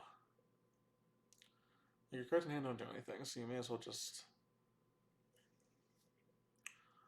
move over with Chimera. Or move over with home 1 in front of Chimera, rather. Because Kessel's a good place for you to drain anyway, so that's fine. He's going to pay 1 to retrieve with Walkling. Okay, sure. Gets his Qui-Gon back. Yeah.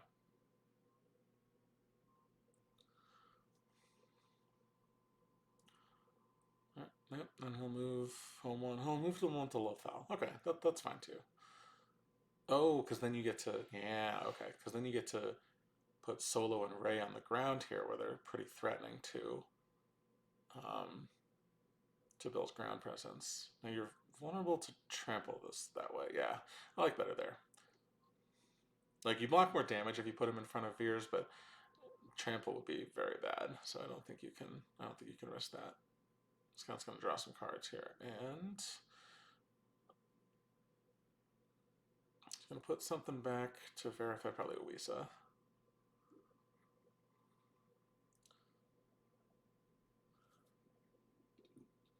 He does need to be cognizant of his total, but I mean, he could put a lot of cards back. He's got 3PO and stuff, so if he can 3PO back to the Wisa, he can just cycle whatever. He put back whatever he wants, so that's pretty strong. And he puts a card back with like my father's. I think he's done for the turn now.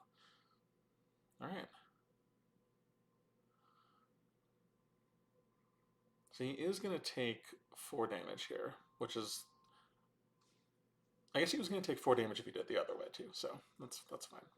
So he stacks Lando to Art, and then loses 1 to the drain. And then he's going to lose 2 to the drain here as well. Let's figure out which ones he wants to lose.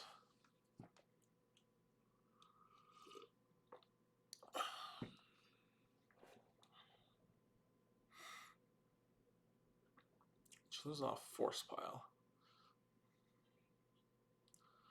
Which one of those is the card he put back, so not great, but it is. Alright. Bill verifies deck, he's got a 4 down there. Scott has worked to preserve the top card of his Force Pile, thus, or his reserve deck, so I don't know that he wants to actually... Yeah. So Chimera will move over here in front of home 1. The 2 characters, Krennic and Price, will move into the 2-0.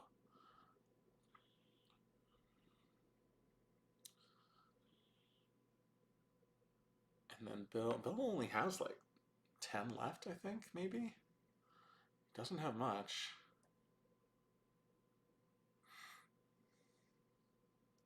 Yeah, he's going to draw some.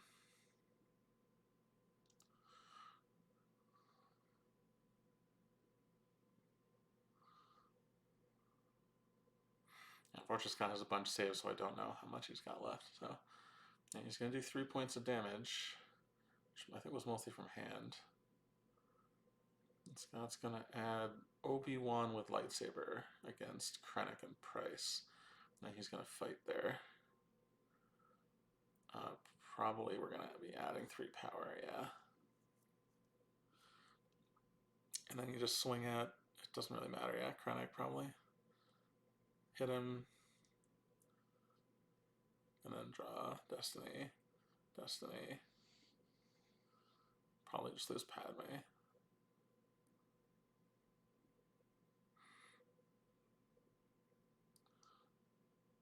Lose Obi-Wan. Alright. Doesn't really matter.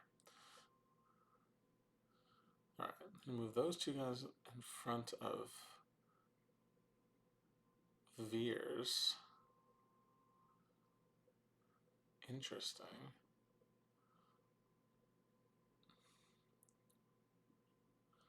I feel like I would run away. I would run to Kessel.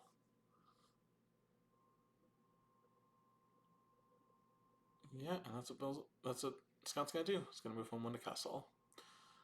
Put the pressure on Bill to... Oh, he's reconsidering that now. Nah, yeah. Better to do it. I don't think he actually used the Force to... Alright, we're getting a count now.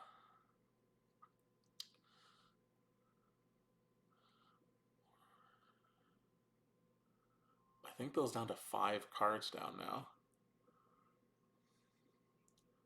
I can't tell how much Scott has, but I think it's more than 10.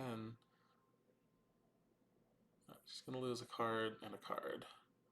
That looks like a Chewie with Bowcaster. And then he lost leadership from hand, Scott did. Man, I don't know what Scott's life count is, but I don't know if Bill can save this here. Oh, limited resources, and I think that was enough. I think limited resources was exactly enough to get Scott below 10. Oh, wow. All right.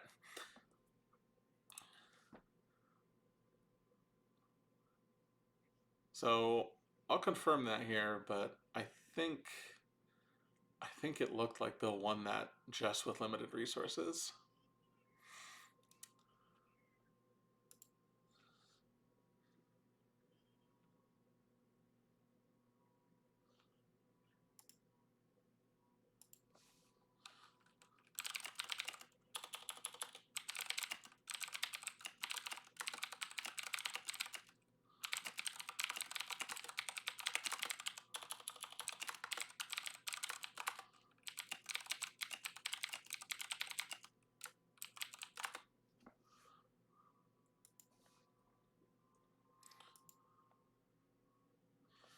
All right.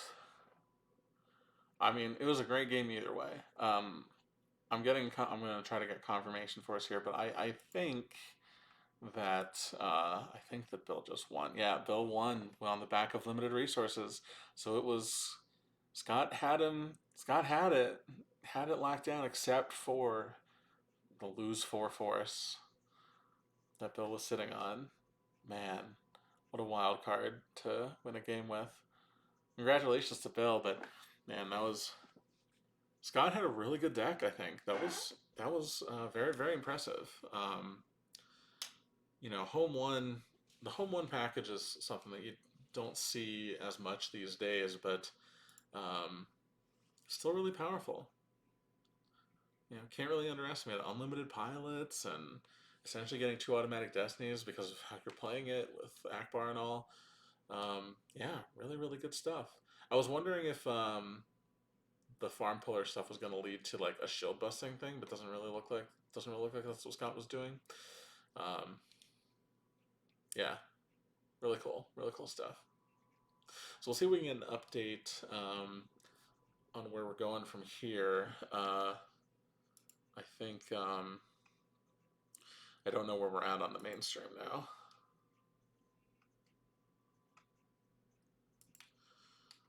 Um,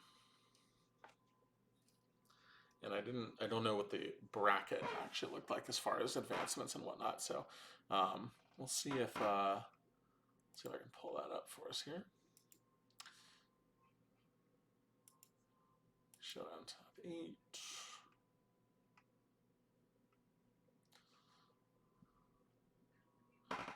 Oh yeah, we're reseeding for top 4, so there's not actually really a bracket per se. I can give you guys some updates here. Looks like Jeff blew out MHT by 27 in game 1. That is not what you want. Hayes won over Sam in game 1 by 8. Then Jeff did manage to advance over MHT following that blowout. Dennis squeaked by Robbie in game 1 on stream. Okay, so no other updates. So looks like Hayes and Sam are still playing. Dennis and Robbie are still playing. So we will. I'll go ahead and put my break screen up for the moment until we get some further updates for y'all. Thanks for joining us for the moment, and we'll be back with you with some more coverage from the top 8 of the Atlanta Southern Supreme Showdown as soon as we have it.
All right. Welcome back, Star Wars players. A little bit of break there while the quarterfinals was wrapping up and getting everybody back in place to keep playing. We are bringing you the semifinal match here. This is going to be between Dennis Reinhardt and Hayes Hunter. Dennis is pretty much set up here. He is on We Have a Plan. He's on WHAP. So, can't see his third effect there, but he does have Waffling and Jedi Business.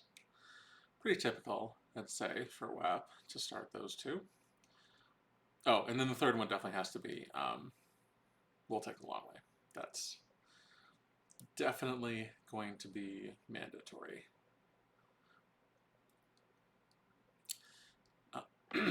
So, I know, excuse me.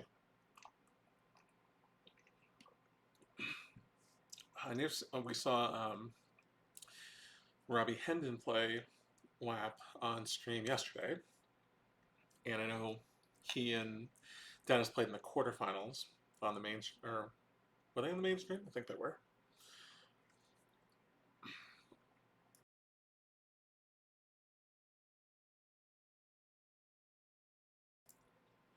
Excuse me. And they were both playing WHAP, so been a lot of WHAP on stream today so far. Hayes is going to be on Tatooine Combat Response V, so just a Tatooine start. Starting the Tatooine system in Tatooine Jabba's Palace, Jerry Juice, and Jabba's Haven. So anyone who's familiar with the Maul's landing site, slip-siding away V deck, so far this looks to be basically exactly the same, just on Tatooine instead of, or just with the Tatooine system instead of the 2-0.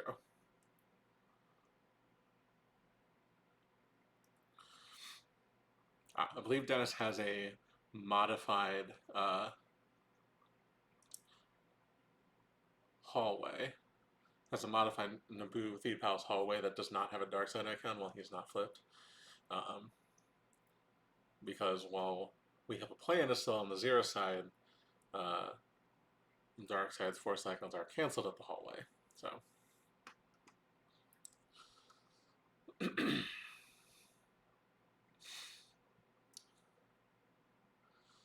I believe that. So he's just starting security precautions. Technically, it has to go on a location. I don't think it actually. It doesn't really matter which location it goes on. So.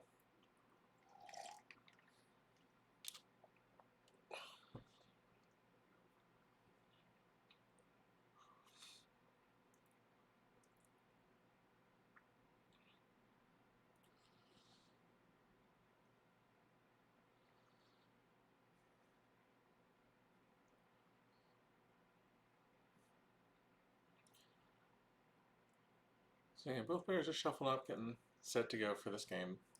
It'll be interesting to see how this pans out because I know the Tatooine CRV deck, basically another iteration of the Nines style deck, even though it doesn't actually run the Destiny 9 cards anymore, is a fairly aggressive main deck that is well suited to spread quickly and threaten to do a lot of damage. Now, that being said, whether it's able to actually hold the throne room or not is a whole other question. And as Robbie told us on stream yesterday, We Have a Plan is actually pretty well suited to be able to spread if it needs to. If it's unable to take the throne room, they can spread and do a bunch of damage and limit Darkseid to only being able to really do a lot of damage at the throne room. So be excited to see how both players approach this game. Certainly, Hayes really needs no introduction, and Dennis is a really good player. When he was, I think, the top seed for this tournament, I know Nova certainly our first 6-0, or I think our only 6-0 at six games played, and I don't know how much experience he has with this particular deck, but certainly he was able to defeat a We Have a Plan master in Robbie Hendon last round. So, all right, both players drawing their opening hands and getting set up to go. Oh, yeah, moving the effects a little bit so we can see him. We did see him as he's deployed them, so it's not a big issue. But all right, and the secret plan or the security precaution now properly going on a location. Basically, just working like Wackling for Hayes, just one more activation. So, but all right, we look at Hayes' hand here. There is a Get combo. Looks like a Choke Vader, No Escape. I think a Phantom Menace. Hayes reading will take a long way to see. There's a Force Lightning as well. Kylo with Lightsaber, Emperor Palpatine. Okay, so pretty solid ground package for his opening hand. Doesn't have a space package, so let's see what he wants to do with that. Now, one limiting factor of this Tatooine CRV deck versus the landing site deck, it does give up one more activation. Because it plays the battleground system instead of the 2-0 site. It also only has the Rendili system, or the Tatooine system instead of having Rendili, so it is a Drain 2 system, so there's more threat in space. It may also have a lower overall activation cap because it doesn't have the 2-0, and it has the security precautions instead. So we'll see how Hayes has built this. Can't quite see everything in the deck when he's fanning it out there. There's a Forlom in the front there, but can see everything else. Jury Juice certainly going to pull the Cantina and Nalhada, so he will have the two systems, but it's a Drain 1 and a Drain 2 instead of two Drain 1s. Also, potentially the hyperspeed difference of 4 between Tatooine and Nalhada could come into play. Dennis pulled his Camino system and Ascension Guns and Queen Amidala for his starting pulls. So pretty typical start for WHAP there. I know Robbie was singing the praises of what they called Phantom activation. That is activation that wasn't locations. But Dennis, I think you might say a more traditional lap start with Camino and probably pulling the Camino 2-0. So Hayes is pulling Nalhada with Jabba's Haven. He's pulling the Audience Chamber with Jabba's Palace and the Cantina with Jury Juice. So, and he played I think the Droid Workshop that is from hand. So lots of activation on turn 1. Common to what this deck tends to do. All right. He's just going to draw. He did draw another location. Emperor looked like a ship. That looked like a Duro.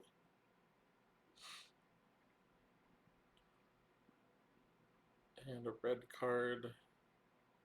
Phantom Menace. And a Maul ship, I think. So he did find actually a couple of pieces in space. Tricky because Maul, if you have the original double swing Maul, you probably want to be able to play him here and not go to space with him. So Hayes was looking for that double back, and it was the last card, so he had to draw it. Did draw it, played it, got Forlom. Important to get that engine going for his deck, so.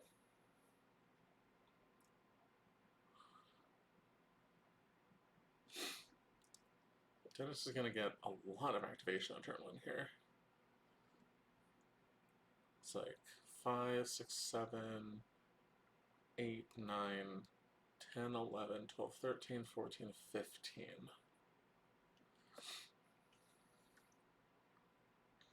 So Light Side deck that doesn't even activate that much gets 15 on turn 1.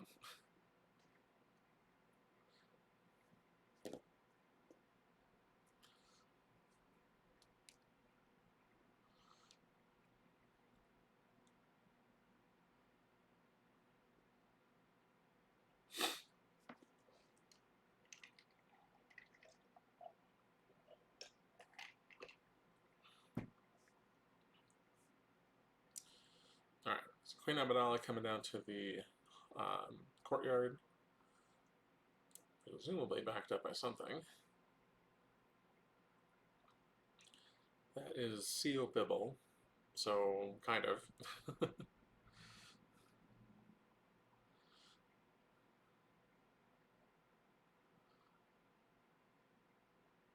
And doesn't look like a Jedi for Dennis. He hasn't played one yet. Maybe he's considering which one he wants to play, if he wants to play one.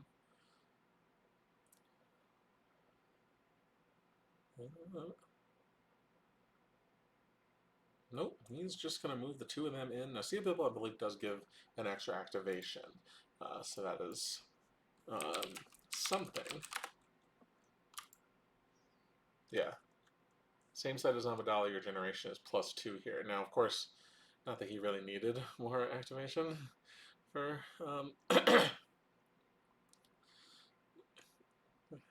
as we said, he activated 15 last turn. Notably, though, he does subtract 1 from drains at adjacent sites on Naboo. So, you know, even if Hayes is able to take the throne room and hold it, he's going to be doing limited damage there. So,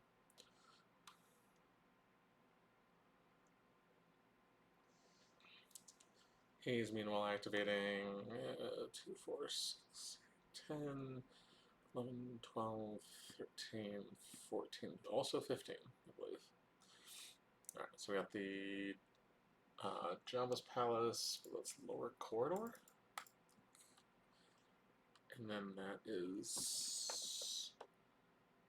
I don't know who that is. I think that's Choke Vader, maybe? And Boba Fett in Slave 1 to Nal Hutta. So, he's put some presence out there, but...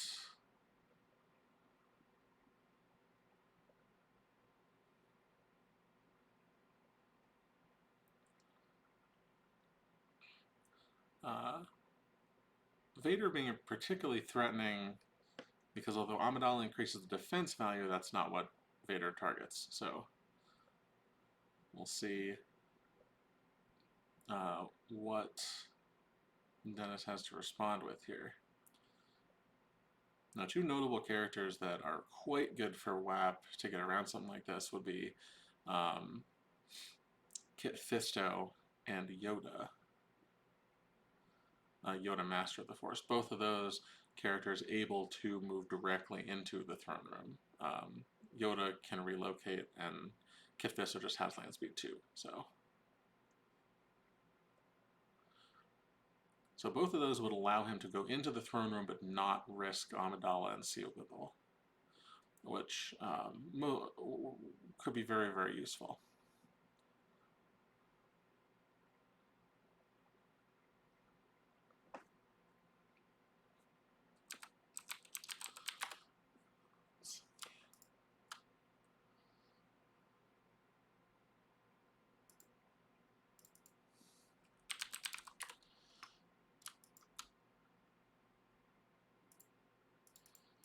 Yeah, all the defensive characters that WHAP might play protect Amidala from weapons, but not from being choked. So he is just going to Ascension Guns right in to the throne room. Maybe that's not Choke Vader. It sure looks like it is, but...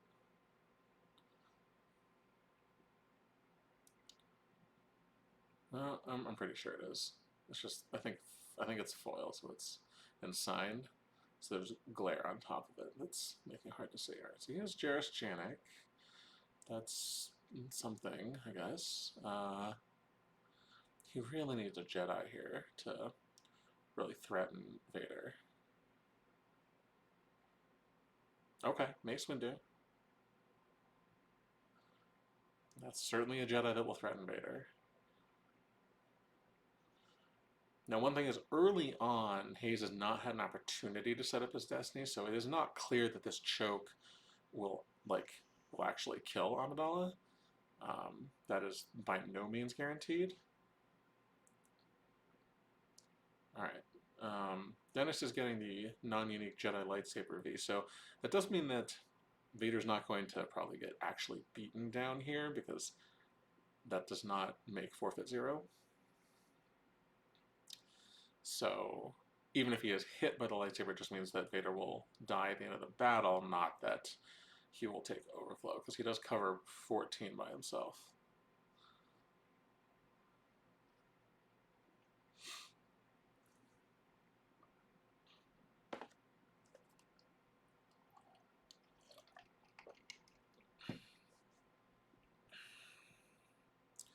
Okay, and Rex added. Okay, that might mean some overflow. Although I think we know Hayes has a kick in hand, so.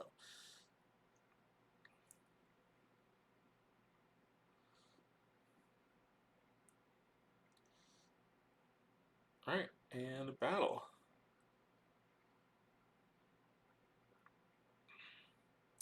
See if Hayes has any defense here. This deck does commonly run Stunning Leader, so that is definitely something that could happen here.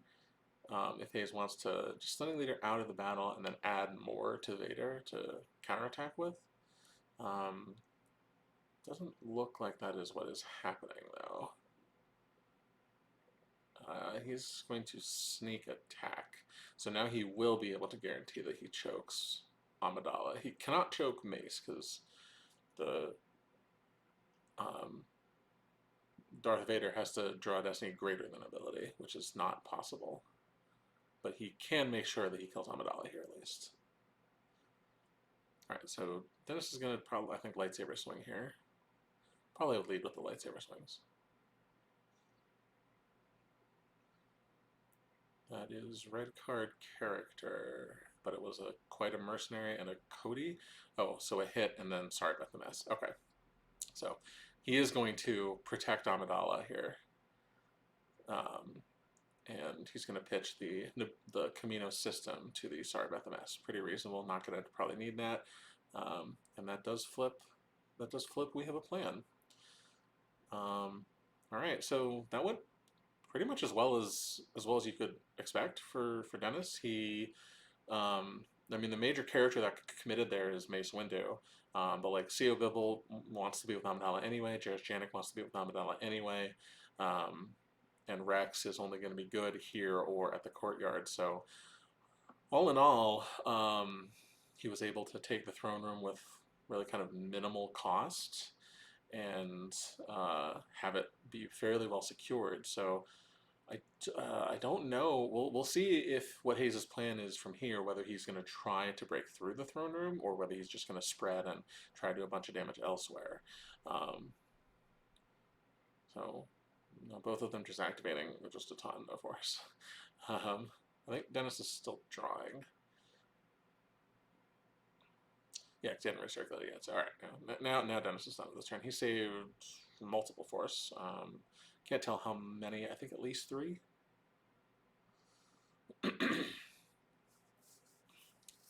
So now Hayes does have the Lord Maul with a lightsaber at the front of his hand there. Attacking this is going to be so tricky though, because like, I mean, he has the no escape, so he can get the Vader back. But Vader was really the best way to take Amidala off the table.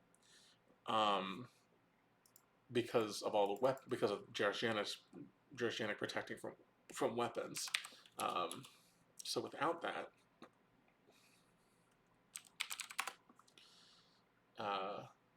it's going to be tricky to see how Hayes can knock him off of there, or if he's even going to try to do so. Now, one other thing is that now that the flipping, we have a plan into the 7 side requires Amidala, but once the objective is flipped, it stays on the 7 side even if Amidala dies. So killing Amidala doesn't even, like, it takes damage off the table because the objective does cause a force loss, or 2 force loss for battleground sites controlled with Amidala. But you still get the battle destiny canceling and the drain limiting and all the other stuff from They Will Be Lost and Confused, even if Amidala is gone. So Forlom goes down to the Droid Workshop, starts his thing. Hayes did give a verify of his deck, so he could probably get a sense of what was activated and what he might want to do. Man, it's hard to think that attacking the throne room is going to be the right course of action for Hayes here. I feel like spreading is probably a better idea, and just challenge Dennis to actually have the resources to go after him in a lot of places. So Dennis is going to play a leadership here. Hayes lets that go. He doesn't want to grab that. Dennis is probably, I imagine, going to pick up General Kenobi here. Oh, he actually might be thinking about grabbing that.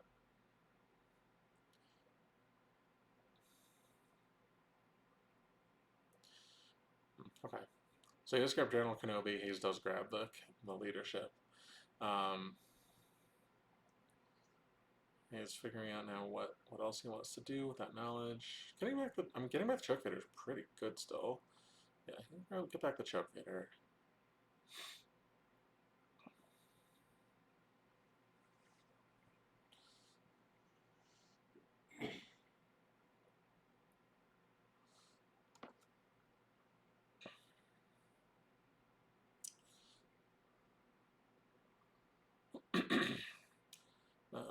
Can't see any shields that Dennis has pulled here. It'd be surprising if he had not pulled the grabber. I think he probably pulled Battle Plan as well, since he did not take a drain from Boba Fett in Slate 1. Alright, so Hayes is coming down with the Emperor to the Cantina. And Lord Maul with the lightsaber to the audience chamber. So he is going to spread, try to threaten damage on the ground here. And then he's going to draw and pull a shield of some kind. Secret plans. Okay. And there is no try to block senses. All this makes sense. These are reasonable plays for him to make. And then I think he's thinking about a fourth shield pull. Just considering whether he wants to do that or not. He's going to pull resistance. Not relevant right now, but maybe just wants to get ahead of it and not have to think about it later on.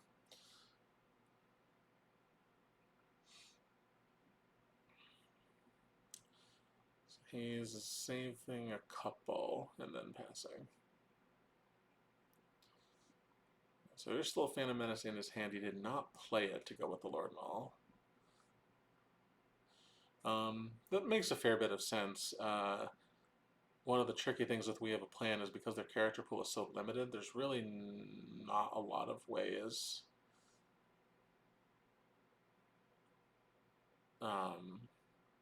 Well, see, I was going to say there's not a lot of ways to kill Maul without a Jedi, but that would certainly suggest that you should have played Phantom Menace. So maybe he just picked up the Phantom Menace and he had put one back previously with Forlom, so that's why he didn't have the one from before. That could be. Alright, so now Dennis activated a bunch, he's causing some damage now. He's just going to lose 1 off the top, 2 off the top. That was a Choke Vader and a Maul. Dennis is going to drain for 2 at the throne room. That is 2 red cards. One's a masterful move combo. I couldn't see what the other one was. I think it was an Ellis. It's hard to see. Alright, so I would say Dennis's probably primary priority here, I think, would be to knock Boba Fett out of space. If he can control space, he's going to really limit what Hayes can do, because the only reason Hayes' damage is free here is because of his space presence. Knocking him off the ground is just harder, so I would expect him to go after space if he's going to try to knock him off. Dennis does play Onita to pick up the Sorry About the Mess, and then plays Qui-Gon Serene Jedi against the Emperor. Hayes has no response to that, so Dennis will add the Jedi lightsaber. One would think Stunning Leader here, probably. I suppose it's possible he could combo Sneak Attack and Force Lightning. That would be wild. He does have a Force Push in hand as well, so there's always that option to get out of the battle that way. And he has Hondo. He does have the Gick, so Maul strikes. Yeah, so Hayes has quite a lot of options in hand. Not probably overly concerned about this battle.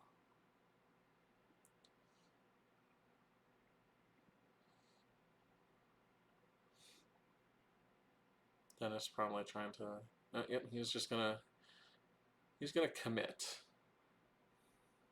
Now Yoda only 3 power here because there are 3 Jedi on the table. So Dennis might be considering whether he wants to put that Yoda there or not.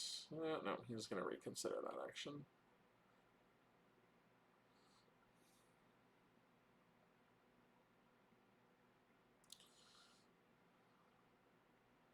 Yeah, I feel like the Yoda just doesn't add really much of anything there because it's 3 power, but like Qui-Gon's gonna add 2 to Battle Destiny when he swings, so you're like not actually adding that much. So he's gonna initiate the battle. Hayes, no Juss. Swing is 5 and 5, so that will hit the Emperor.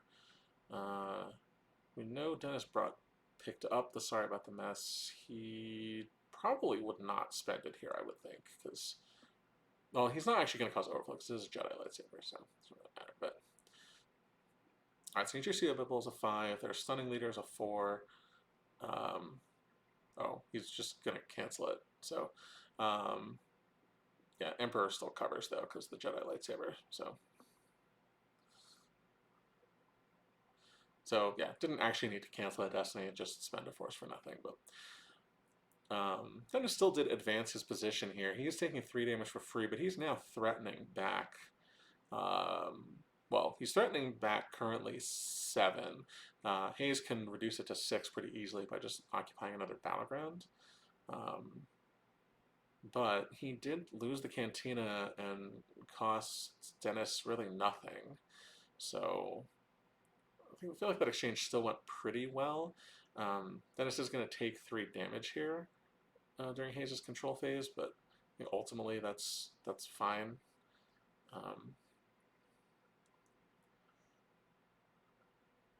So Dennis advancing his game plan pretty well here.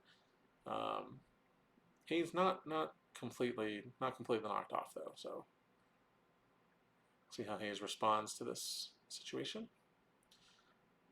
Yeah, I'll just start with his drains. There goes the Camino 2-0 that Dennis is definitely not going to need.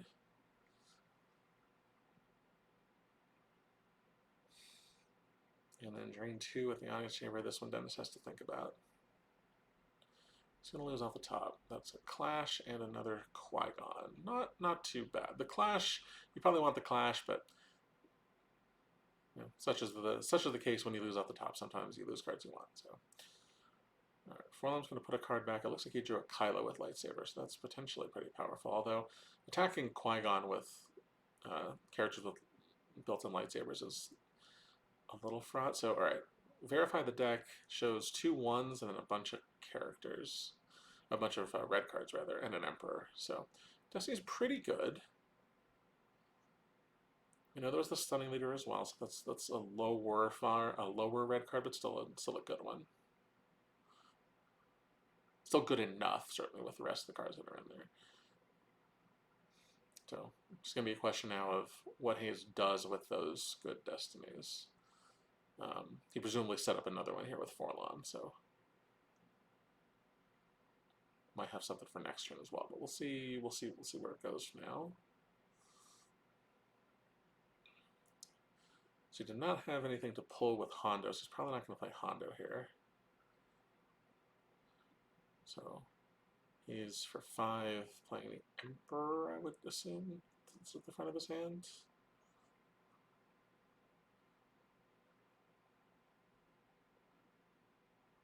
Emperor to the Courtyard makes sense. Trying to figure out what Seal Bibble does. Adjacent sites, yes, he'd have to be at the hallway to reduce the strain. So yeah, Courtyard makes some sense. You might think Dennis might have like 1 more lightsaber, but probably not more than that. All right, so he'll add the Emperor to the Audience Chamber. It's more of a secure ground site rather than spreading.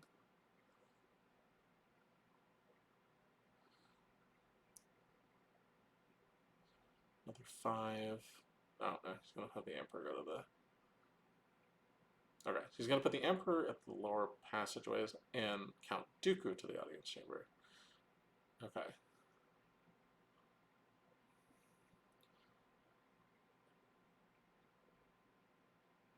Alright, and then he's going to play the Phantom Menace, secure Maul a little bit, and then probably, I would imagine, Maul's going to move towards Qui-Gon.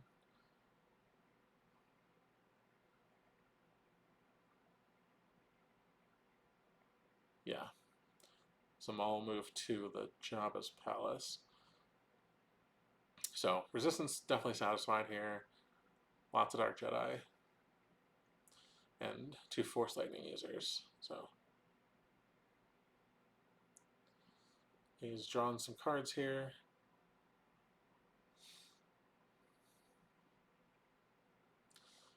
So Maul pretty threatening, although I guess one silver lining here is with Maul committed, Dennis can be reasonably sure that if he doesn't attack Maul, he won't have to worry about Maul strikes somewhere else. So there's some benefits, I suppose, though.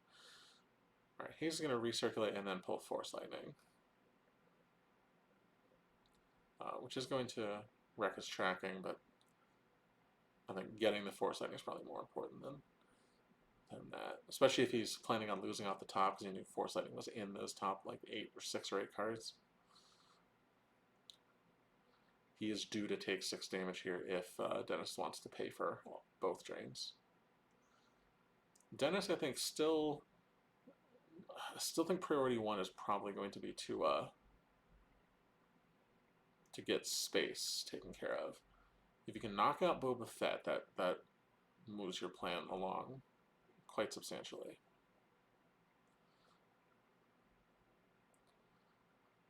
So Hayes is going to play Turn It Off to get a shield. Pretty reasonable, there's no maintenance cards that WHAP can play, so no other use for Turn It Off, Turn It Off.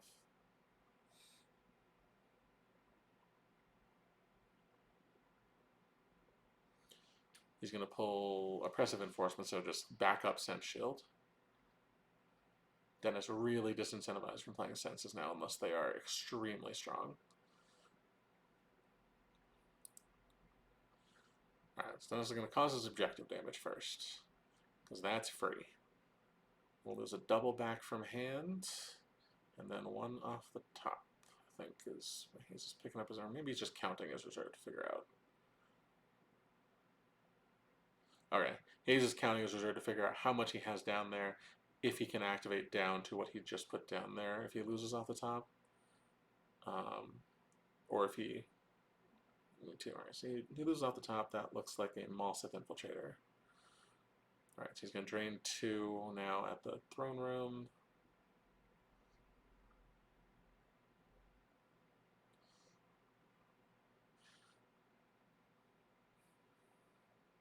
So I suppose one thing consider, and this is the spread powers, that is something special planned for them, and then really can't see that card. Alright, and then Dennis is going to drain for 2 at the Cantina. It looks like Hayes picked up a first strike.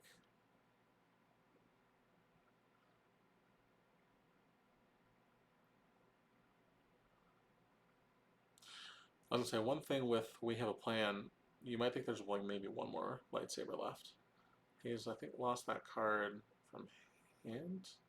Or no, it was off top. Hondo and I think P59 off the top.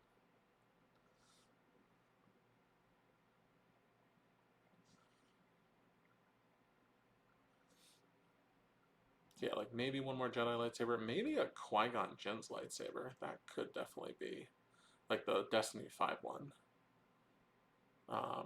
Because General Kenobi can pull that as well as Jedi Business. So, some possibility, I think. That is 3PO, I think? Yeah, looks like 3PO to the hallway.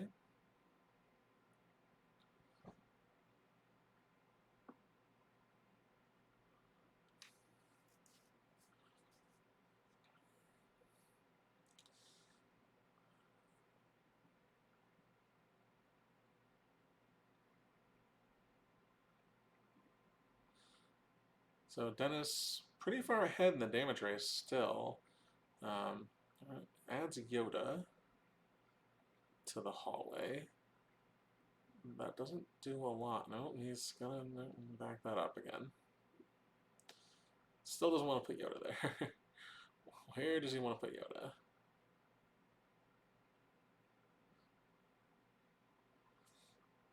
Man, I might almost have thought that you should have attacked Maul with Yoda last turn, when Phantom Menace was not on table. Because like you don't care about Palpatine's Destiny, especially once you draw 5. Like you're at 11 against 4. There's no way you can overflow you. So okay, Yoda against the Emperor. That's just like the movies. Although they weren't fighting at Jabba's palace. Look, you know we're as close as we can. All right, let's get Fisto.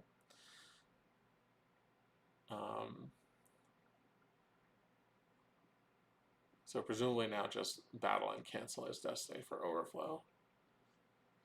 Both those Jedi Masters possible to be Force Lightning, but unlikely. All right, so he's gonna battle. He does have a sneak attack, so he could potentially set up a Force Lightning if he has a 7 in hand. The deck, though, I think only runs Phantom Menaces for 7s, so certainly one of the strengths of WHAP against this deck has so many Jedi Masters that actually getting through a Force Lightning is difficult. Who's winning? I would say Dennis is ahead right now. Dennis is threatening more damage than Hayes, even though Hayes has to pay for it, or even though Dennis has to pay for it. So I would say Dennis is ahead right now, but I don't think anyone's fully in the driver's seat yet. Although, I mean, Dennis has found some damage mitigation. He has the projection, so he's not taking that much in drains back. If Dennis finds space, that'll really be the swing, I think. Charlie's winning. Ooh. So a 6 for Battle Destiny, and yeah, Hayes played the sneak attack, but Dennis is just going to cancel his Destiny. So that looks like 14. Emperor covers 13, I believe. So Emperor and 1.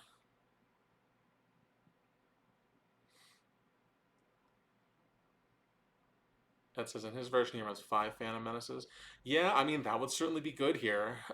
Based on what I've seen from like just glances that Hayes has given us at his hand, and like the reserve verifications and stuff, I don't think Hayes has that many. My guess would be 3. Just off the top of my head. I don't have a lot of confidence in that number. But I don't think he has 5 at that. I would agree with you, though, that that would be very helpful here to have a lot more of those so you can make the Force Lightnings work better for you.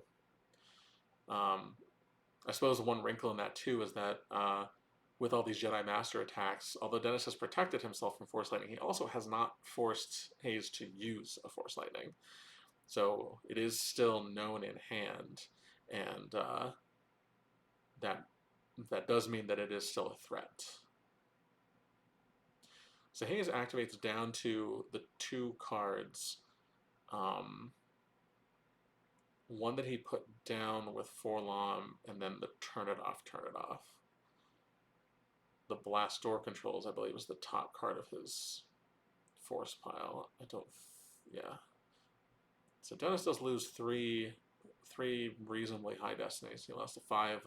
It could be worse than a 4 or a 6 off the top here. Dennis has also put a lot of cards on table, although Hayes has 2, because Hayes has a lot of locations.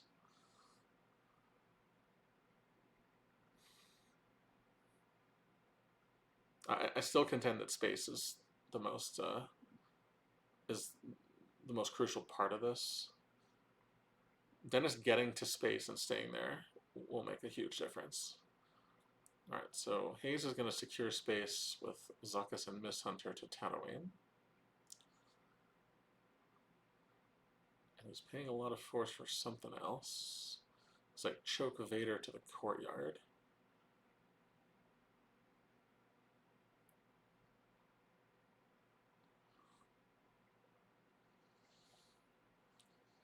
Alright. Dooku will move in front of the two Jedi Masters. Maul will move in front of Serene Qui-Gon. And then he's going to Maul strikes. I think first Dennis is retrieving with Walkling and then Maul strikes on Qui-Gon. So this is going to be a 5, I would guess 5 and 7.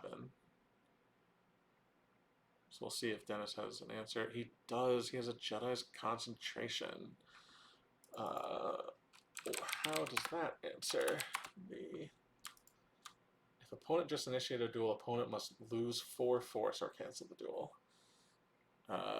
Looks like he's just he's just cancels the duel and plays another Maul strikes. So, yep.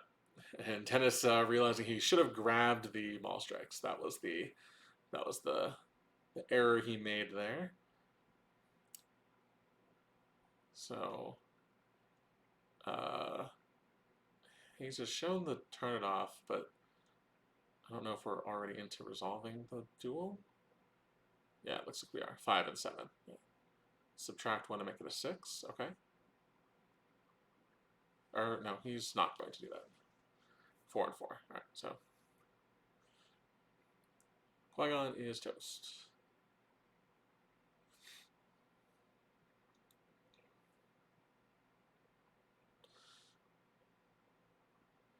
Yep, and Maul Strikes is the sort of card that's like this is the power of playing this deck. You know, setting up all your destinies and playing things like that are like high risk but very high reward, and you can make them not high risk by establishing your destiny correctly. So very strong. Now there's a 7 on top of Hayes' used pile. I expect that means he's probably going to draw it with 4-lom so as to avoid losing it to direct damage. We will see. Because if he has a sneak attack, if he has another sneak attack in hand, then that'll be fairly powerful. Now, Dennis does have set up an Unknown Force and then 6/4/4 from bottom to top of his reserve deck coming out this turn. I think Dennis is probably counting to see if he can activate down to him.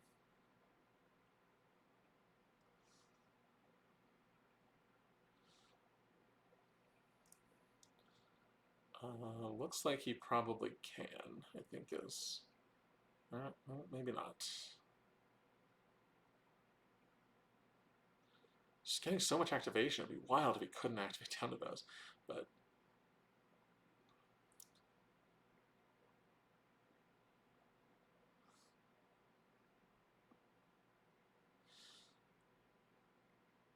okay, so Dennis has spent his Onita, spent his Walkling. So I don't know if he's going to really have much of any more retrieval in WHAP.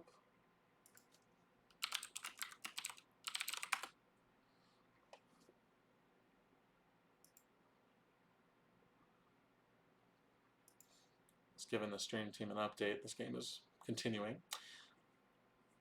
Dennis, let's see. You all probably saw better than I did how much he activated down to. I believe it's either a 4 or 6 on top, though. Looks like at least 3 cards in there. Might be 4, 4, 6 on top.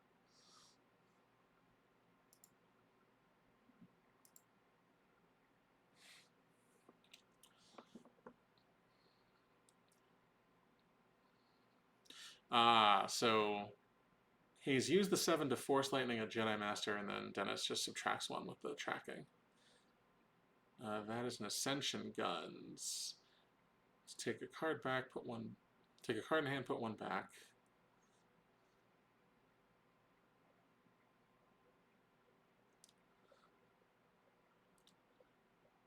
Oh, it looks like he actually saved 4 now, so I think it's 4, 4, 6, or something 4, 6 on top. At least 4 on top, and then 4, 6 unknown below it. So now by his playing that Force Lightning, it does go lost, but he also was able to put that 7 at the bottom of his use pile for the next turn. So there's the turn it off, and can't tell what that is. It's going to drain 2, a character, and the red card, I think another Phantom Menace.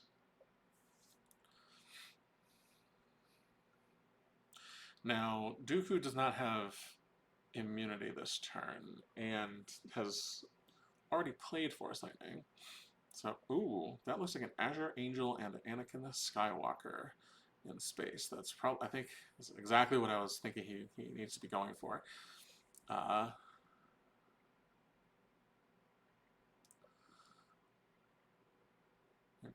Dennis evaluating whether he wants to attack Zuckuss or Boba. It should probably be Boba, I would think. Because you won't be able to drop Destiny against Zuckuss, so. Both systems are drain 1 for Darkseid, so it doesn't matter which one you take. You'd prefer to take Tatooine, but you're taking 1 damage off the table either way and satisfying battle plan either way, so I think this is better.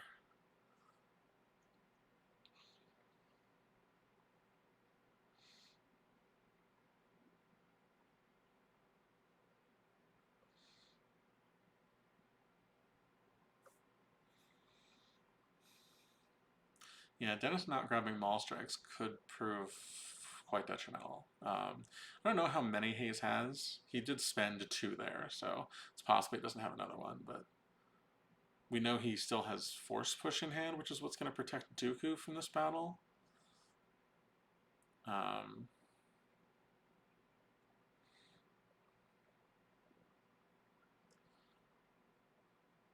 Dennis is going to draw 5 because of Anakin. Oh, no, he's going to draw 6 because he used 3PO to get the blaster deflection. Okay, and then he's going to use 4 long.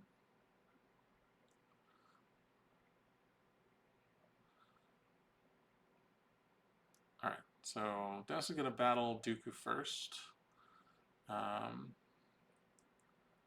We know Hayes has the Force Push, which I presume he's going to use here. Because otherwise he's just going to get overflowed.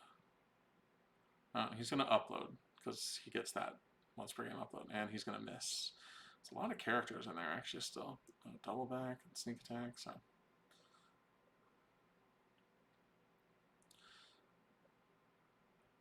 Presumably the Force Lightning's was already in hand. He did use 1 already, so. Might have lost it to a drain we couldn't see, so. Alright.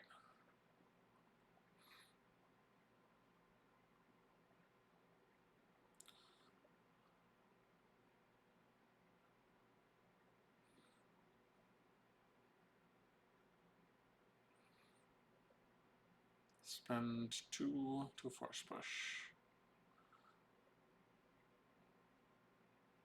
Oh, it looks like there's still 3 cards in. You can't cancel it with Azure Angel. Azure Angel needs to be in the battle. Oh, so he's battling with Azure Angel. That's what happened. Alright. Draws the 4, draws a 3. So it doesn't matter. Anakin's immune to that, so that's irrelevant. Kill Boba Fett. That's the important part. Alright, so even though the Force Push happens, he didn't take Dooku out of the battle. I feel like that turn was actually pretty decent for Dennis. So he is facing down more damage now. So it is going to be 5 damage. But he's going to be able to do his damage for free now, which is a big difference maker. I would assume Seo Bibble is going to move over. Okay, yeah, you can move. Move Seo Bibble and Mace over to the hallway. So that's going to reduce it, so he's only going to be 4 damage now. And you get an extra drain, so ends up being 1, 2, 3, 4, 5, 6 damage now. 7, 8 damage. Or 7 damage now. as he moves away from Dooku. He is going to take 1 damage from doing that, so I don't... I might not have done that, but it's fine. I suppose Dennis has to consider that since he no longer has their tracking us in hand, he is vulnerable to Force Lightning.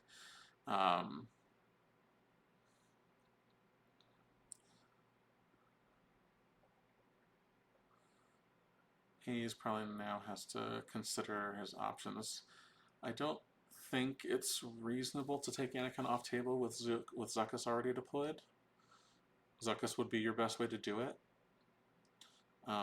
So without the option to attack with Zuckuss, I don't think taking Anakin off table is going to be possible. With so after Hayes activates 1, Dennis interrupts, and Biff shuffles his reserve deck to disrupt all the tracking. See, I guess maybe Dennis drew that just now. Like, if he had that already in hand, I would have just left the Jedi Masters in front of Dooku, because the only way that he threatens you there is with Force Lightning. Like, otherwise that battle's suicide. So there's no way that he would do that.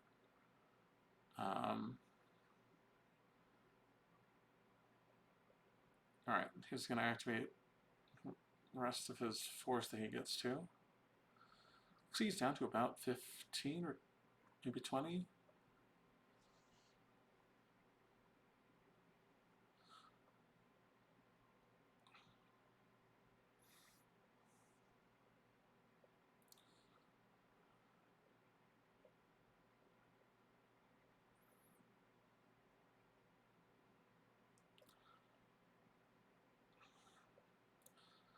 Dennis's position seems pretty secure here to me.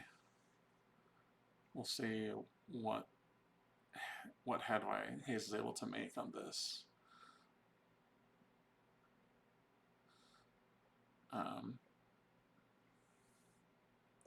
He's still doing damage though, so he's not getting blown out, but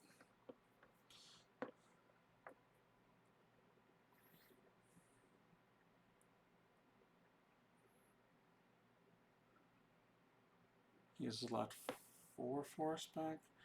Alright, so now that Mace Windu has moved away, I think he might be evaluating if he's able to attack the throne room.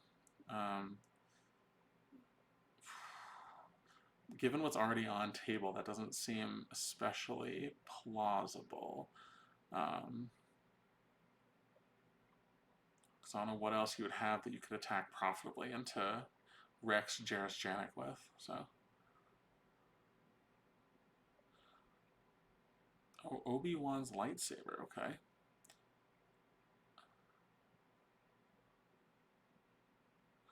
All right. So Dennis loses all 5 off the top. That's interesting. Hayes has... Okay.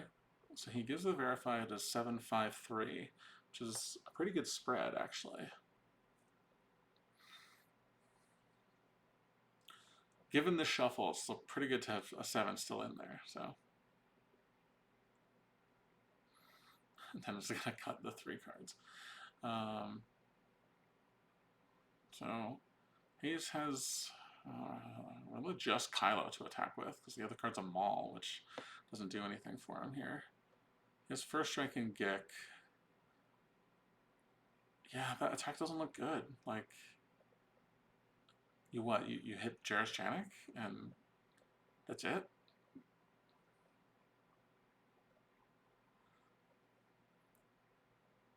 I guess attacking Maul, you get to, or you attack Mace, you get to ping by hitting 3PO or Seobibble. That's alright. Well, he's gonna go with Kylo to the throne room.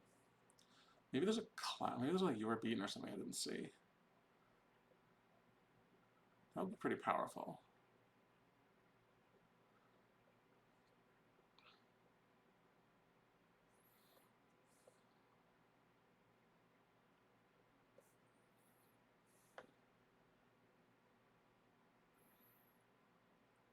I guess your hope is you draw 7-5.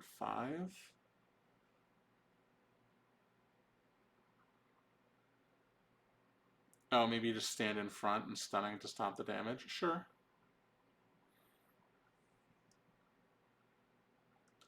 I don't see a stunning leader in his hand though, so he have to be relying on drawing it in his last 5 cards there. 4 cards, I guess, because you need to save 1 to actually play the stunning.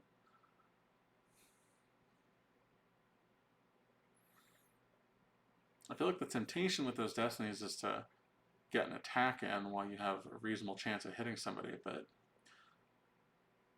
I don't think we 100% know that Dennis drew the blaster deflection, but you can probably infer that he did, given the timing of the Ascension guns. So this is the only attack where you're actually going to be able to swing at someone profitably, and then, yeah, I don't know. It looks like Hayes is going to use his Haven, Jabba's Haven retrieval. He's getting, can't see. Arsing, sure, that makes sense. Arsing with Blaster Rifle.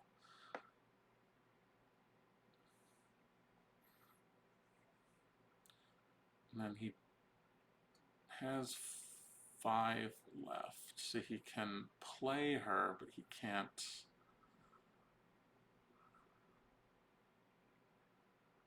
He can't battle in both places. So I guess, yeah, he's just going to stand in front and gick. I don't know, he's going to move over. Okay. So he's only taking 3 damage back now. Now Dennis is going to draw a card with Kit Fisto.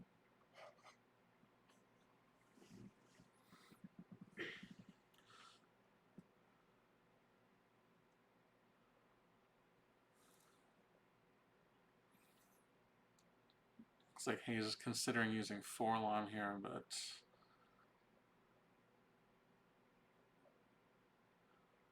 yeah, he's going to use Forlom. Pick up a red card. I think that was Phantom Menace.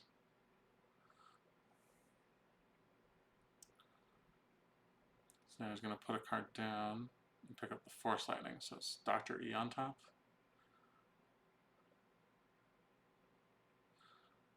Probably just pitch that to the drain, I would think.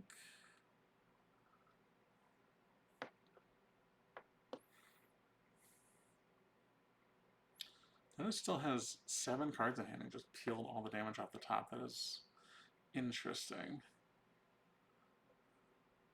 I don't know if I like that. Well, he has still a fair bit down. It's like about 15.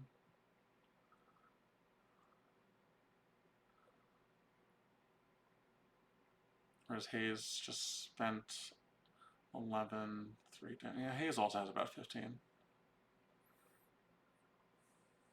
Alright, so drain 1. That'll be the Dr. E. Drain 2 off the top.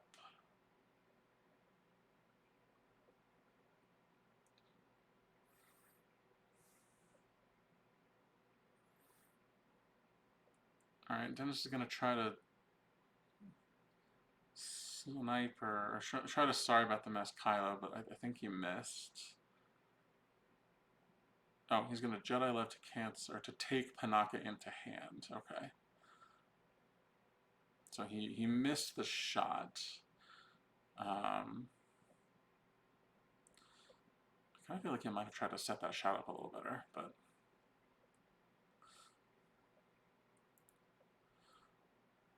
alright, so he's not going to battle this turn since he used all of his force. And I don't think that there's Recirculate that WHAP is allowed to play.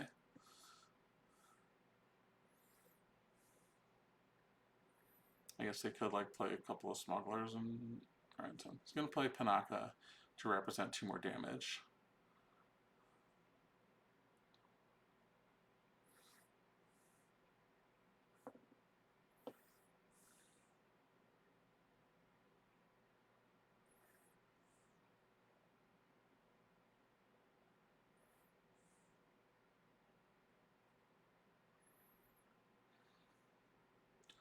I feel like Mace Windu was that. Oh, it's General Kenobi. Okay.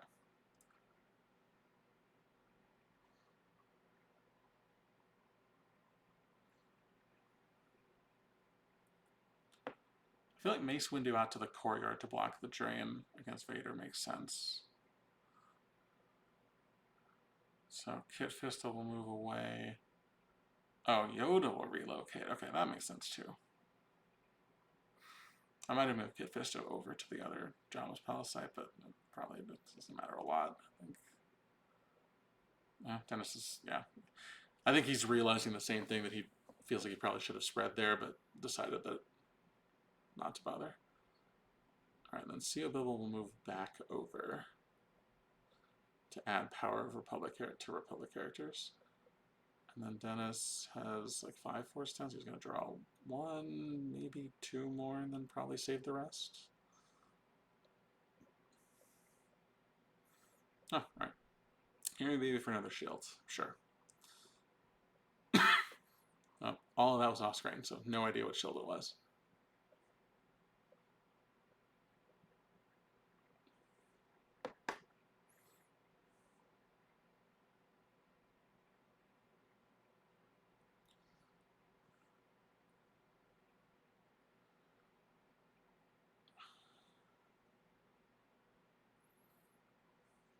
All right.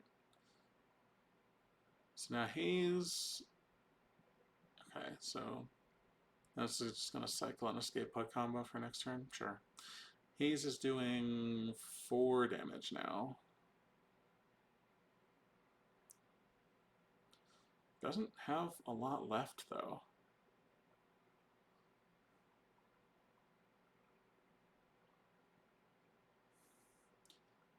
All right, and Dennis does some cycling of cards. He used 3PO. He played the Hearing Baby again, so lots of shields out.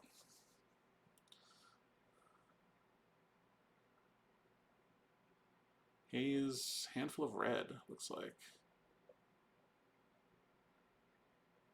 He doesn't still have that first strike, but none of it looks especially great. I mean, he can do 2 battles here for the first strike, but like, I don't know if those battles are going to be especially productive.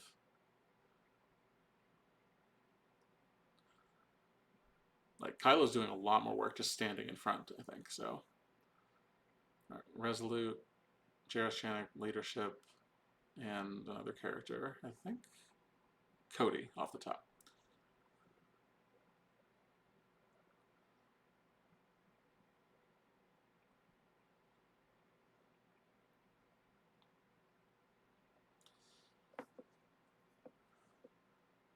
All right, he's just committing. He's going to play the first strike, and he's just going to fight, I think. Yep, fight with Kylo, pay 1, retrieve 1. Dennis will lose an Anakin from hand. So the only character that Hayes can swing at is Jairus Janek, because leaders can't be targeted by weapons. I don't think you're allowed to do that. Isn't CO Bibble a leader?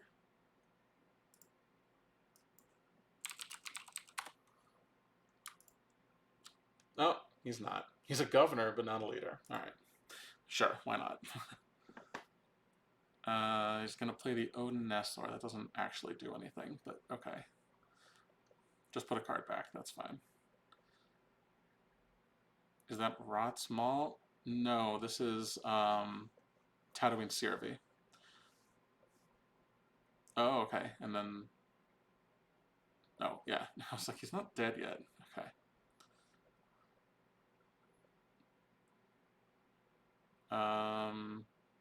No, I'm pretty sure Darkseid is CRV.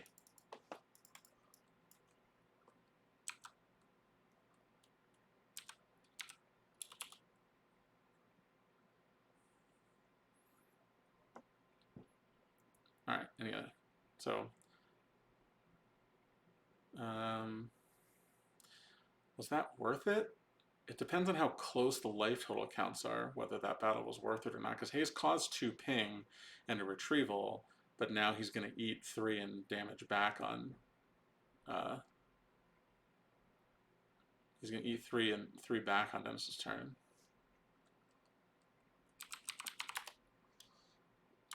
Yeah, dark side is combat readiness. Light side is careful planning. This is Tat CRV here.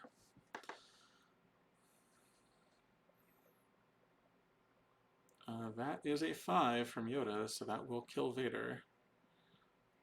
So,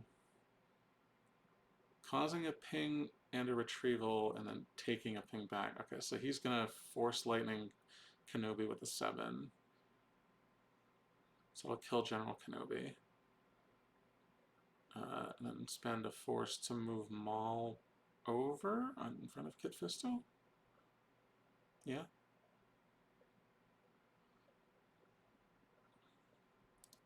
So he's making all of his tricks work, but I don't know. He's going to take so much damage this turn because he just got all of his characters on Naboo killed.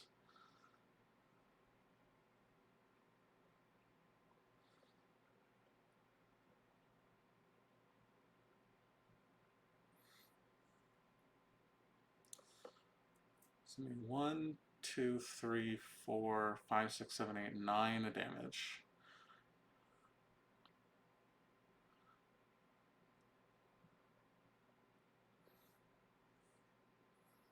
Thanks for running a trivia for us, Dan, because I definitely wasn't going to remember.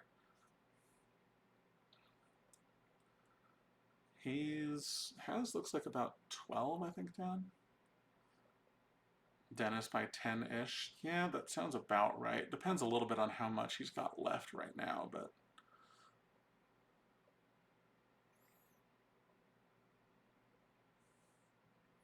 I mean, I assume that they're talking about it now and trying to figure it out, but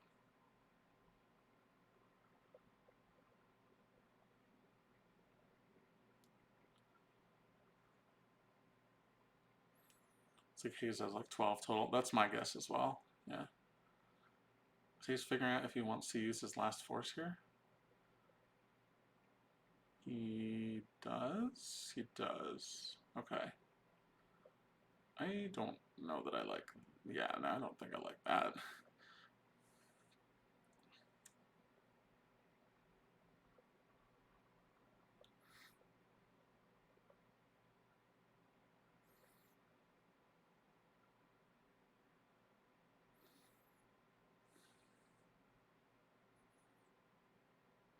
I think Dennis has about 10 left with 2 in hand. Hayes has 1 in hand. Yeah, Hayes is going to move. Okay. I mean, Dennis should just send Kit Fisto 2 away now, right? I think is Kit Fisto just always has land speed 2? Yeah, Kit Fisto just always has land speed 2, so Kit Fisto can just run away.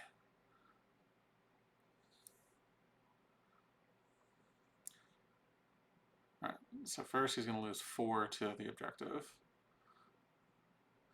Then drain 1, drain 2, drain 1, drain 1.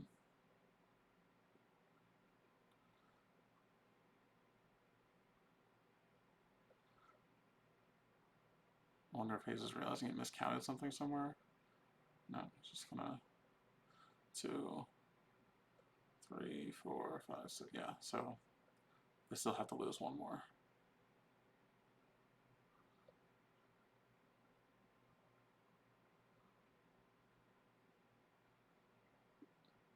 Wait, yeah, he still needs to lose 1 more.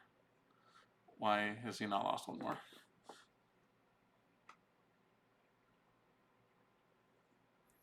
He's thinking about whether he wants to lose the card in hand or top card. Okay. Alright, loses the top card. Dennis uses 3PO, plays probably Hear Me Baby again. No one's won yet, Dan. Kit Fisto moves away. And Dennis recirculates. So Hayes has 4 left. Dennis has 3 in hand, I think, so he's just going to lose cards from hand. Just lose from hand, Dennis. There's no way you can... Yeah, loses tracking from hand. Okay. I think Hayes is saying, like, yeah, you should have just moved him over there. Does it matter? No, but it's the principle of the thing.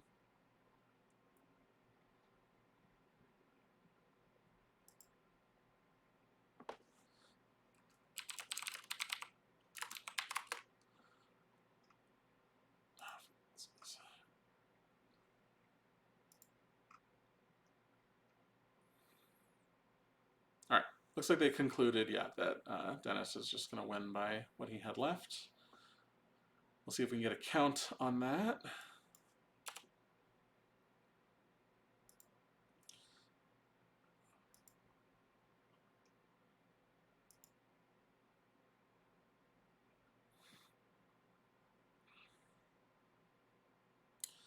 Hopefully the table person is telling, the table judge is telling us what happened here.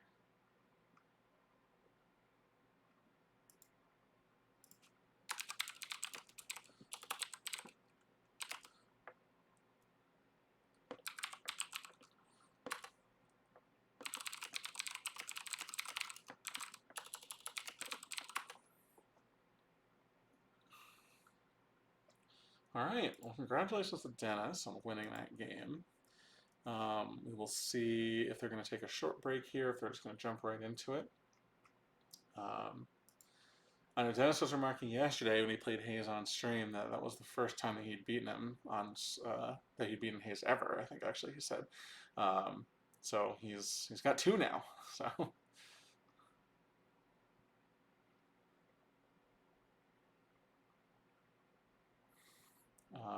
Ooh, next game will be interesting. We'll see what happens there.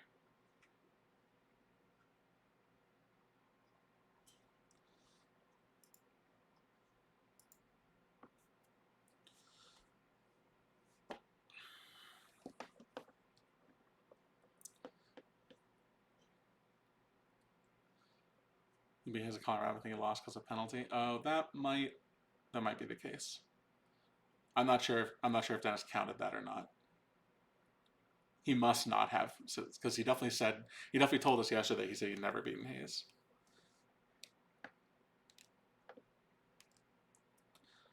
So I think he was not considering that match a win.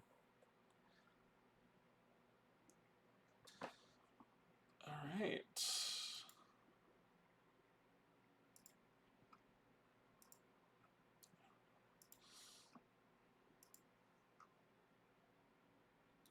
All right. Looks like Dennis won by 11 on that one.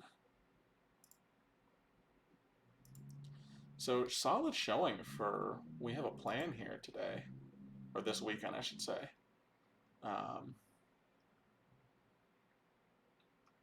Very strong for a deck that only had one person play it in the Swiss, and then 2 people in the top 8, and one of them beat the other, and now, yeah.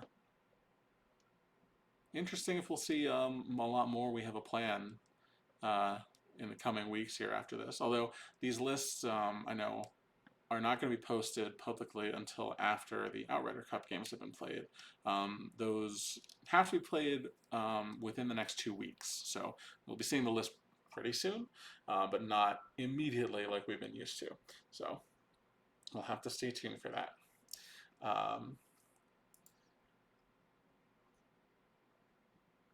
As far as where those lists are going to be posted, those will be accessible on our tournament deck list posts. So, as I said, those will be available online.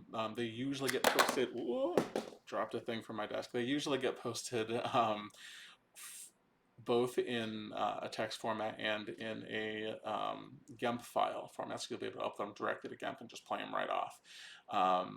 Those are at starwarsccg.org. If you hover over deck list, click tournament deck lists. That'll be the text format one, and then the GEMP file, the importable file, will be on the forums. So just keep an eye out for those. I'm sure there'll be an announcement as well once those lists are available. All right, I'm going to join the players and take well, not join them because I'm a million miles away, but I will take a brief break here while they are as well, and we'll be right back as soon as game 2 begins.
All right.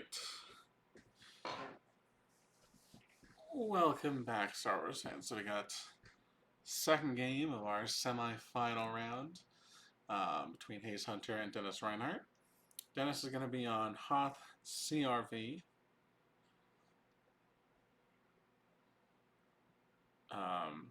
The Walker's deck, I believe it's going to be. While Hayes is on Anakin Skywalker, the Anakin Skywalker Saga deck. So it'll be interesting to see how this pans out, because the Anakin Saga deck is typically a very aggressive, very battle-heavy deck, whereas Hoth Walker's frequently has the ability to avoid battles if they want to. Whoa, the stream is struggling here.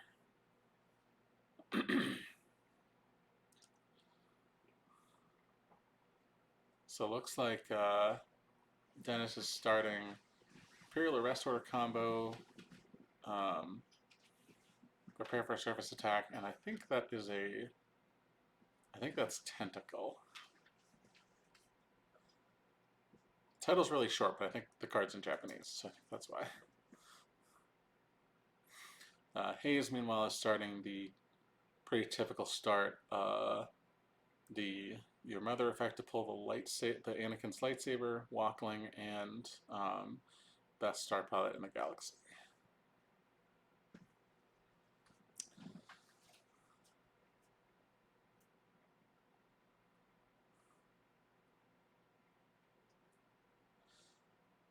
So, unlike the Tatooine CRV deck that Hayes was playing, the Hoth CRV deck that Dennis has does not have the same activation penalty, quite at least, that does not have the same activation penalty over the slip-sliding away version that was legal until the most recent errata to slip-sliding away. Because it wanted to start the ice planes, the 5th marker anyway, as its location, and CRV still allows you to do that. So it just changes out the Hoth, or the 4th marker for the Hoth system, as opposed to the Tatooine version, which really wants to start Jabba's Palace. And so in order to do that, they have to do a 2-1 system instead of a 2-0 site.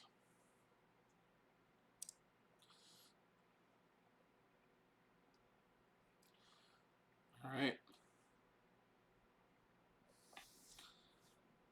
So we're going to draw their opening hands, and they'll be off.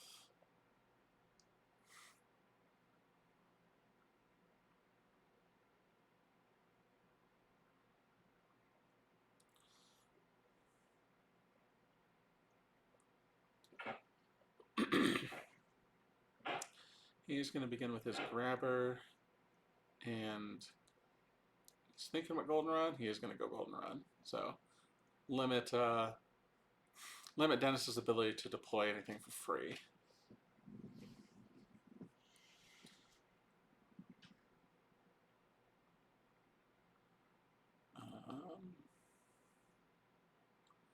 Tough to get a look at both their hands here. Because Hayes was looking at his shields, that's why.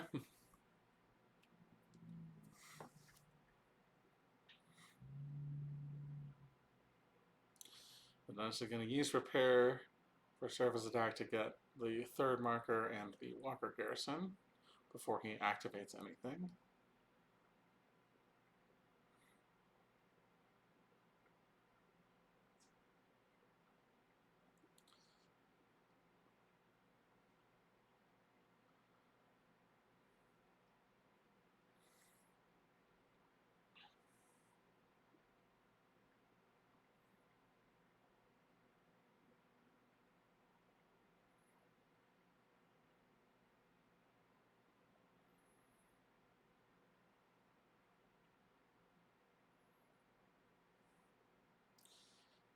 We'll see if Dennis also has a command.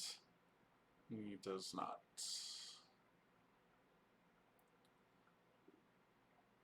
So your optimal line with walkers is to play command on turn 1 so that you can then use the 5th marker to swap a card in your hand for a command, or the Walker Garrison for a command.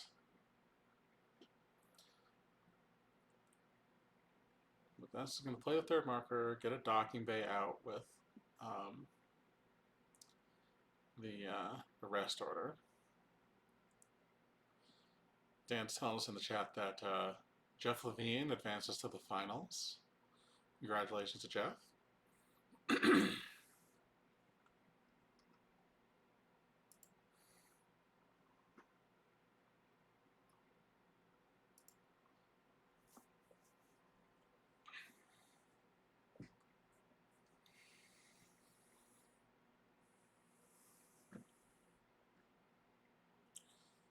Alright, that's just shuffling up now, and I would imagine probably just drawing cards. Not a lot of reason to deploy early here, and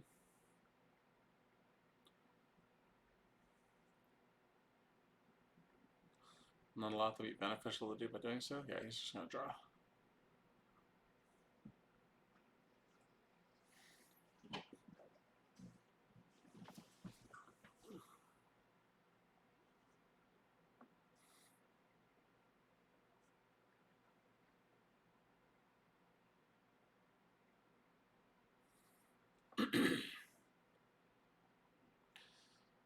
Alright. No command. So he's going to start off, just plays the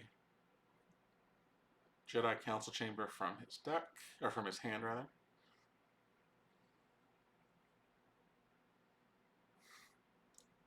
I think there's an Ahsoka Padawan learner in hand, so with Ahsoka with lightsabers. I think it's Hera, Lando, X-Wing cannons, sorry about the mess, Rey. Alright, so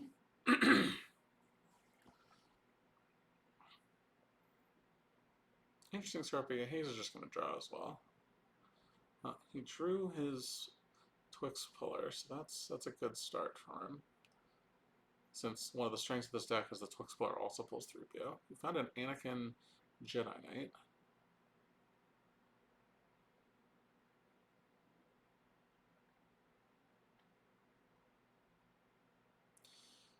Alright, Dennis is just going to use his swap now to interrupt. Hayes is going to pull his Skywalker Hut. I think it's a Skywalker Hut. Can't remember which one they start and which one. That was not a good GIMP search. Yeah, Tatooine Skywalker Hut.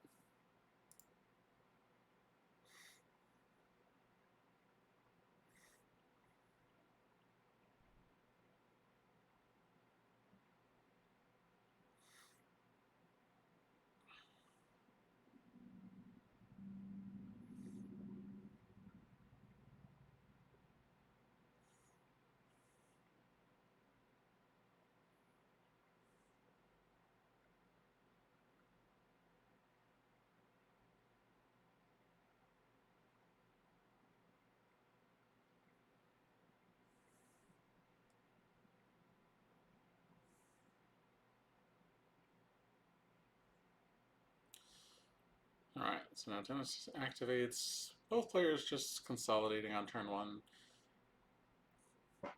Drawing cards, getting activation going.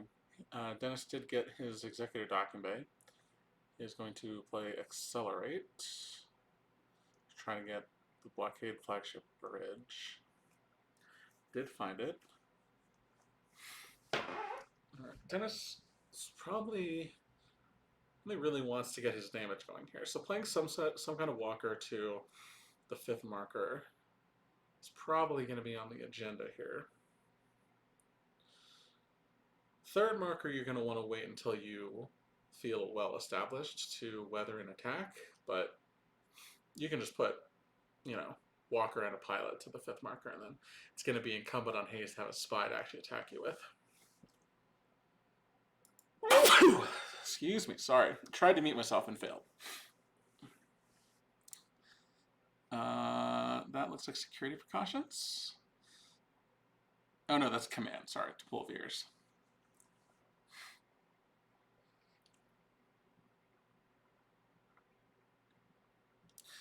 He's considering whether he's going to grab that. He is going to grab command.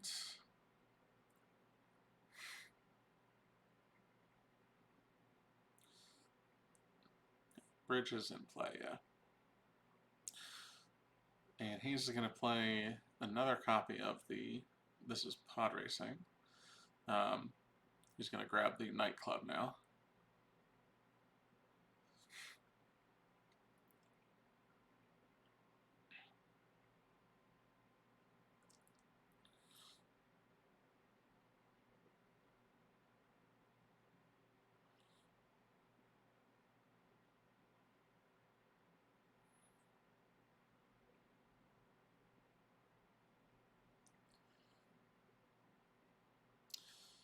Dennis trying to figure out, no, he's just going to draw. Still does not have much going on in his hand, so. Might be an opportunity for Hayes to get out ahead here and start causing some damage. One thing he does need to be pretty careful of is not to overcommit to the nightclub, so that he is still able to try to disrupt Dennis if he goes lightly to Hoth. The other kind of interesting nuance here, Skywalker Saga deck can be pretty strong in space, so Dennis has to be very wary of deploying too lightly,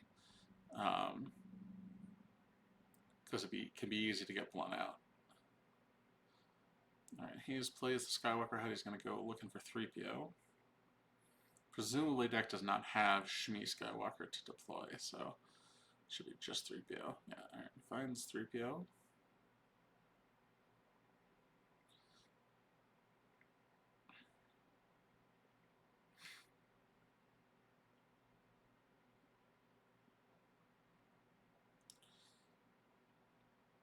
Okay, so look through reserve. Alright, then he's gonna spend 2 for the 3PO. Yeah, that's important.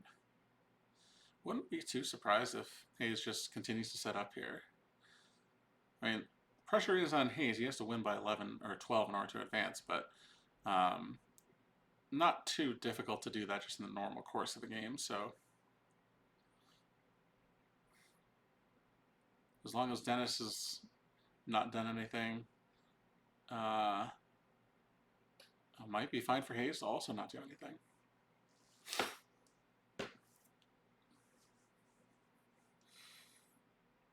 But I presume he does not want to play the nightclub and help Dennis out with activation unless he's prepared to go there right now. He is looking like he's thinking about deploying it. Decides against it, I think.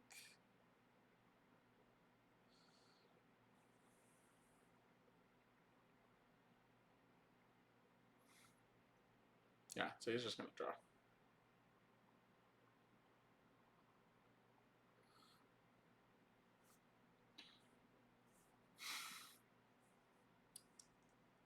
Alright, and then he's going to use 3PO, put a card back, save some force, and end the turn, I expect. Now, Dennis really needs to get some damage going here. You can't just give the Skywalker Saga deck infinite time to get everything going. So, you want to be careful about how you're causing that damage, because one of the strengths of Skywalker Saga is their ability to retrieve by battling. So you don't want to, you don't want to throw away resources just to cause a little bit of damage, because they'll just be able to get it right back by fighting you.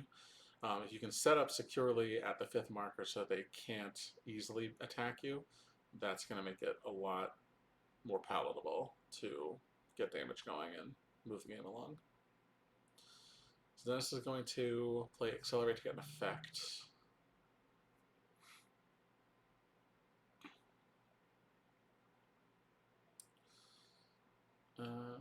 Not sure what he's looking for. He's going to get Tarkin's Bounty. Okay. That's fine, I guess, but need to make something happen here.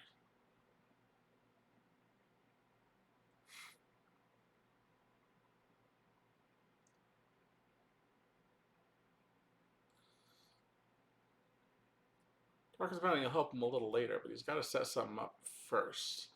Because he had to deploy that on an Imperial Leader, so he's got to get something out before he can play that to set up further. He does have a Blizzard 4 at the front of his hand there. I feel like I'll just play Blizzard 4. Like, play Blizzard 4 to the 4th marker, or 5th marker rather, and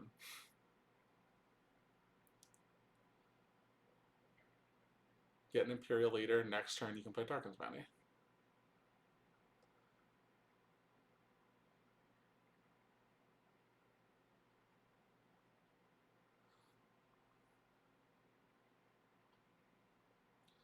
Well, unless he has Blizzard 1 and Veers in hand, then that might be better.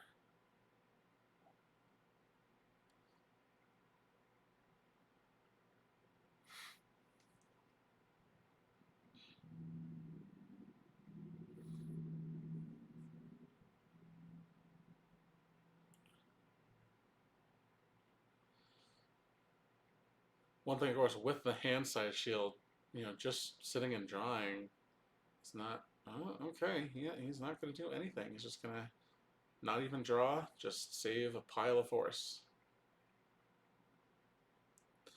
All right, he's going to activate. He's going to look for Shmi Skywalker. That is not there.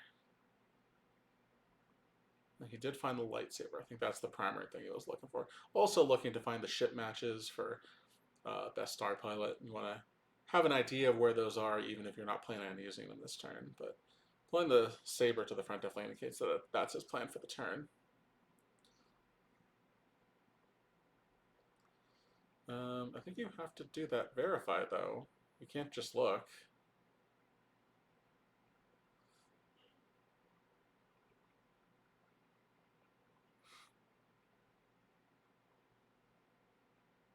So Hayes has 12 in hand here.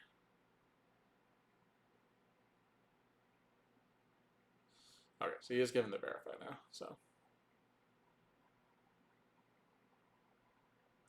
No, Polis Massa is still in deck. I don't think Hayes is likely to actually deploy Polis Massa.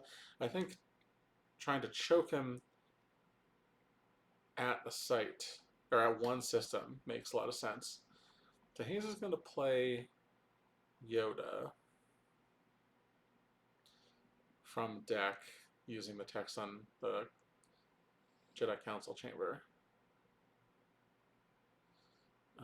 He's going to play Anakin to the nightclub, and probably with the lightsaber. I do have to pay some force for some of these things, but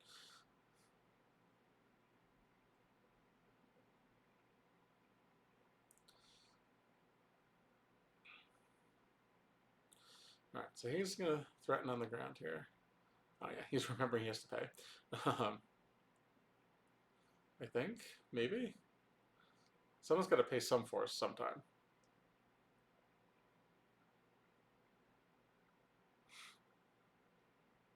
I guess technically Yoda doesn't actually have to pay to move, but he does have to pay to deploy, so.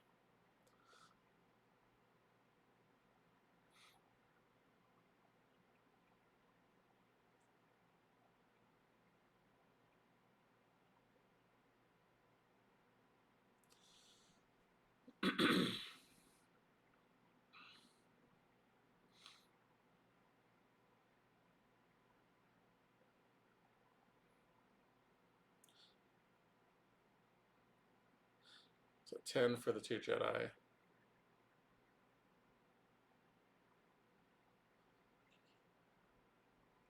Or is it 11? Is Yoda 4?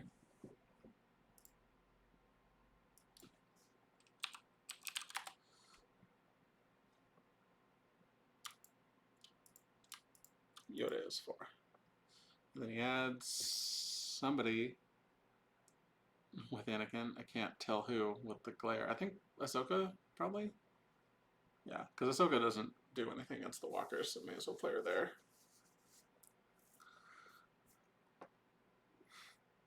Oh, maybe it's Rey, actually, to get the use pull. That makes sense, too. That's why he's looking at his use pile.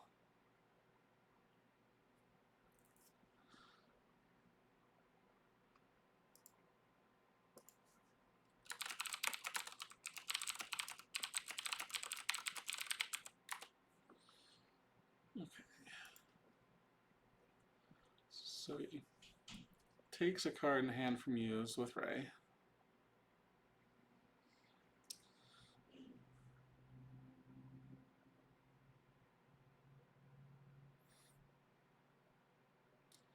Puts a card down with 3PO.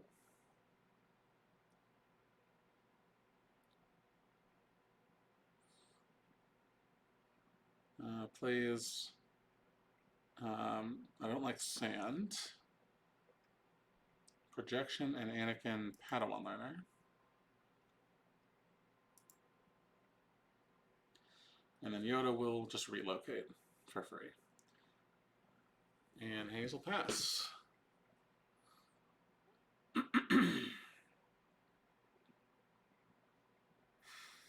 So I think Hayes has a good idea of where things are now and is counting his reserve to see if he can activate down to the card he just put down with 3PO. I think he can? I don't know. Alright. So Dennis activates down to 7 cards in reserve. Misses his Blizzard 1 pull with Veers, which is not unsurprising.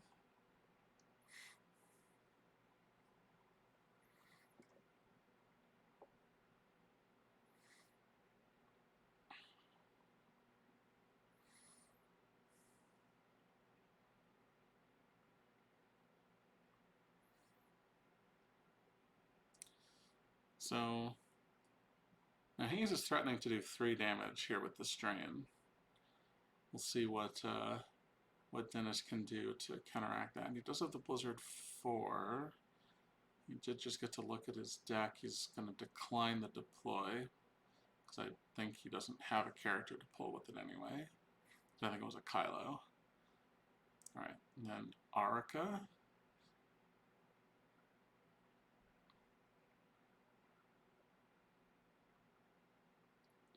So I think anticipating that Hayes may not have a Luke to go to ground with, so he'll get to retrieve with Arica.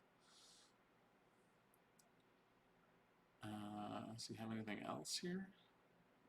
He does. He has Choke Vader. Alright, so pretty secure at that spot, especially with Anakin committed. Anakin and the Saber committed. Oh, and Kirkanos. Well, he did save all of his activation last turn, so he had a lot to spend here.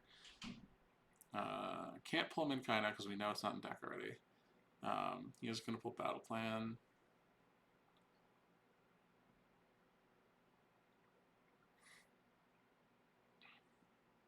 Alright, he's going to draw a couple.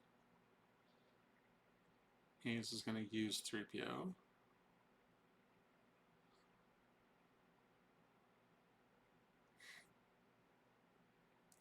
Alright, this will recirculate. And pay his maintenance.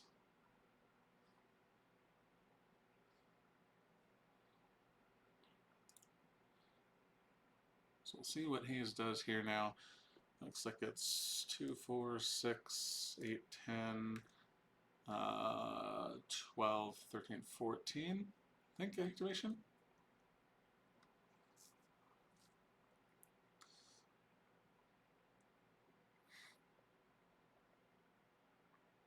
She's going to pay to train, it looks like.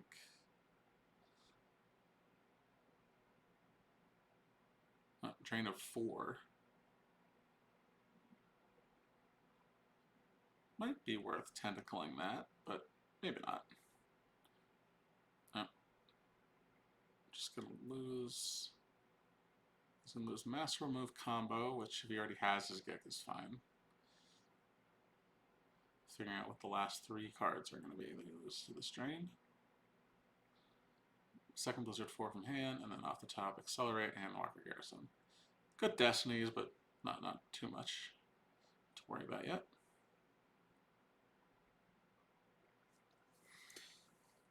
I think Hayes' ideal situation would be if Dennis plays Emperor Shuttle out, and then he can attack on. He's just going to deploy to space right now. So he's got Red 5, and I think that's Luke Rebellion's Hope. It's a long title.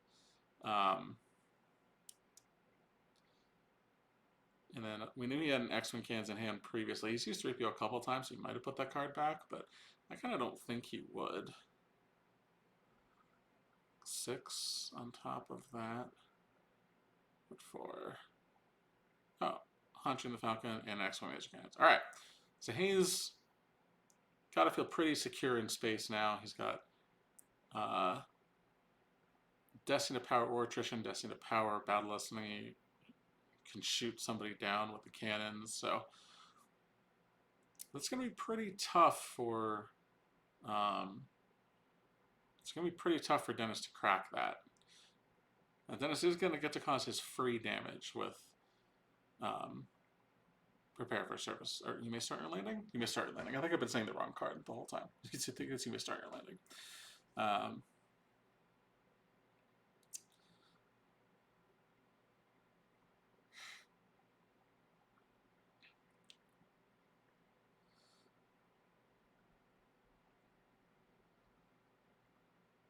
Alright, so this will cost his free damage first. He's just lose off the top. I couldn't tell what that was. And then he's going to pay to drain for 2.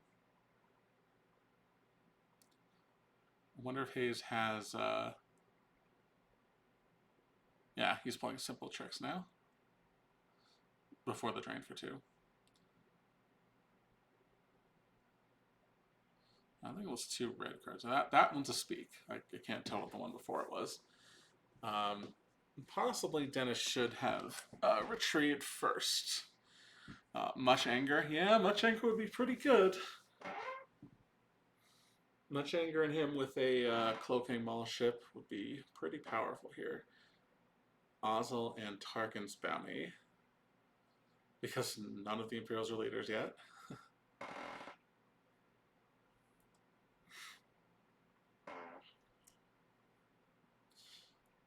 You certainly run the risk, even with Much Anger, of sorry about the mess, but I kind of think that is probably going to be the case no matter what you do here in space.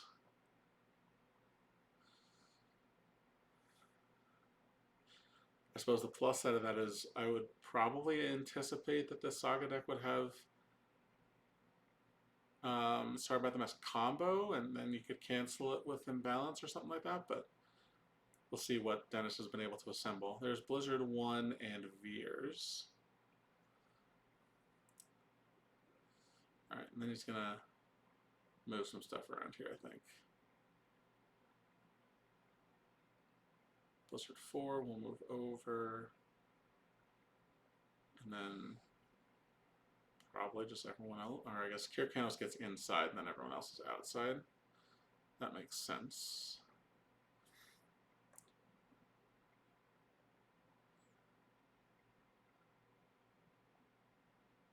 Right, this draws a couple, and then he's going to recirculate and pay maintenance.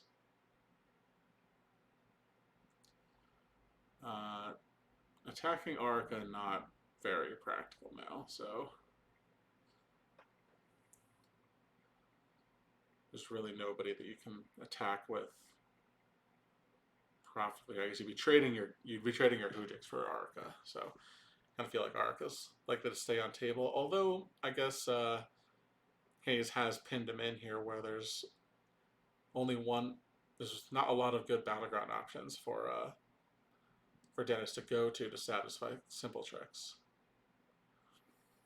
That might actually be the biggest weakness of this version of the CRV deck now, is that of the Walker's deck rather, is that having to do CRV means that your other battleground is the Hoth system rather than the 4th marker, so you can't spread on the ground and satisfy Simple Tricks. You have to go to space or to an opponent's site, which is not really going to be an option here. There's a BB-8, Polis Mass, a bunch of red cards.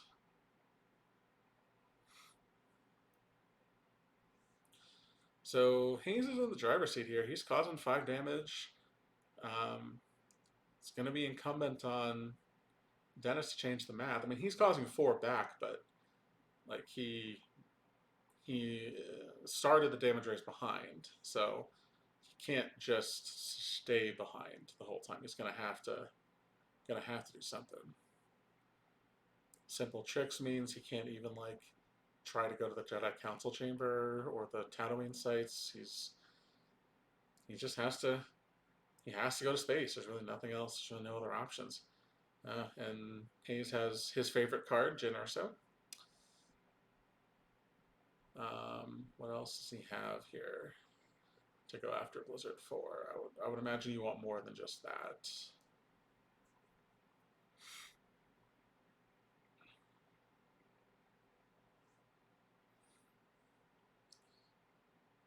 There's a General Kenobi. That's pretty good. No Skywalker, so you don't get the retrieval, but that's probably fine. You can see a Luke and another Rey in Hayes' hand. Probably going to hold on to those for another couple turns, but ultimately probably just going to pitch them. Seems unlikely that he's going to need them. He drew the bottom card with Rey. I think he's thinking about just battling now.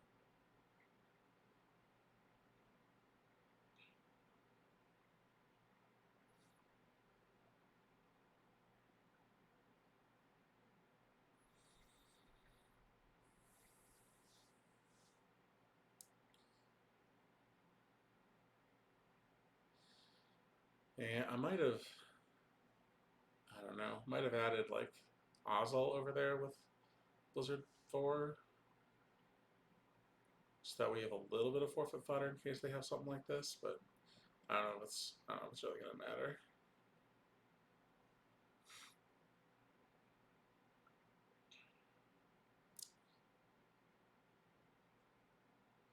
Hayes has more here.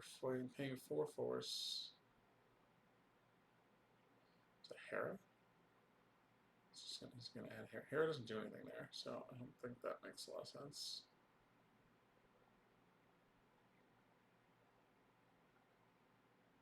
I'm going to add Leia.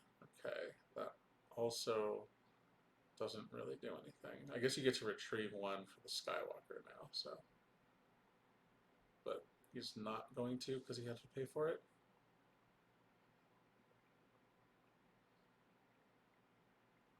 I guess maybe he's anticipating just overflowing now because he's 14 to 8.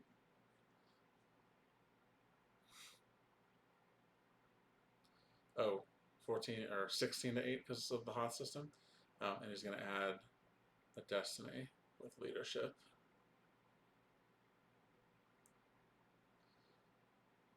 So that seems bad.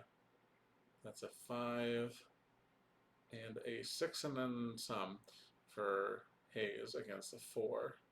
So Dennis has the gig, so that's fine. Hayes owes 4 and attrition, which is probably going to be Jyn. Yeah. Dennis's hand looks pretty bad. Looks all red to me. Oh, nope, there's a bunch of other cards behind it. Okay. Scan. Well, Scan could help in space, but so much power there now. I don't know if that's good enough. Force push. Well, I mean, Dennis has a bunch of space, but like, you can't. It's so hard to attack that pile in space with like just Emperor's Shuttle, and then Hayes has sand anyway, so like Emperor's Shuttle's just gonna get overflowed even if you have Scan to stop the X-Wing cannons. And now you gotta worry about that Drain 2 at the Ice Plains 5th marker. This is not looking good for Dennis. He does still have a free point of damage here. He's gonna pull. There is no try to stop senses. Oh, that makes sense. That's reasonable. That is force push.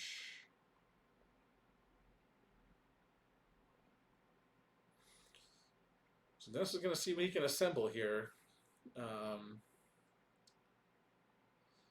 Hayes has been kind of in command this whole game, so we'll see. We'll see what Dennis can piece together from the force push. Does have to put 2 cards back.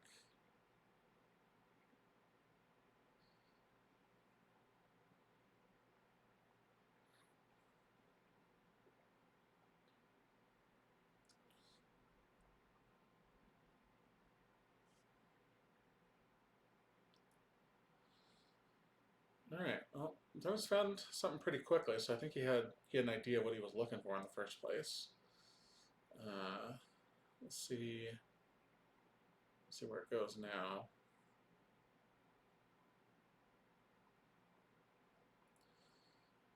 Man, I wonder if Charlie's idea here, the much anger, is going to be the only way out. Nope, looks like not. We have Lord Maul with lightsaber going down to the nightclub. Oh, I think we skipped control phase damage. Yeah, so that you must start your landing has to happen.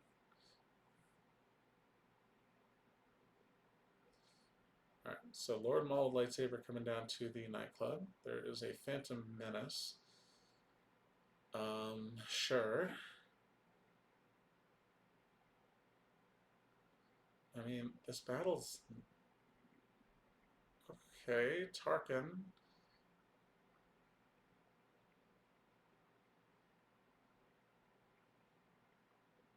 Okay, Thrawn. All right. All right. I mean, so I guess your hope here, you swing and hit Yoda. No, he's gonna just pull sand, right? So you won't get your 2 destinies. You're not gonna clear him on the ground. And you're gonna lose Tarkin and Thrawn to attrition. But your hope is you kill, I guess, Anakin and Rey, right? That's probably your best case. All right. There's some possibilities here, I guess. Certainly, your best bet would be if you have like a sniper and you hit Anakin and kill him, so he doesn't get to swing back. Because then you only lose Tarkin or Thrawn. You don't lose both. All right, so Hayes did use his once per game pull with General Kenobi to get the Destiny 5 lightsaber. Oh, and then Dennis is just gonna move. He's not gonna fight.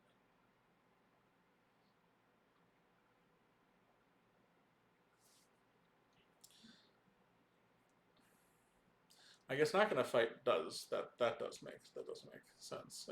As we were just talking through the battle and it doesn't look good. Like, yeah, I think standing there to block the damage actually seems pretty reasonable, and you just hope the sorry about the mess doesn't come. And Dennis is trying to figure out if there's a good way he can block the drain of 2 with the walker. I think your best bet there. Okay, that seems alright. Leave everybody inside. Oh, because you know he has the lightsaber? Sure, that makes sense too. Alright.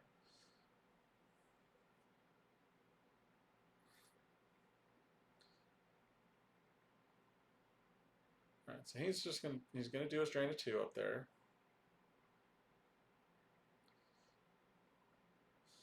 Now, of course, the risky thing of this is you've moved in front of 2 Skywalkers, so you're giving Hayes 2 points of retrieval if he wants it. I don't think there's really a lot. I think you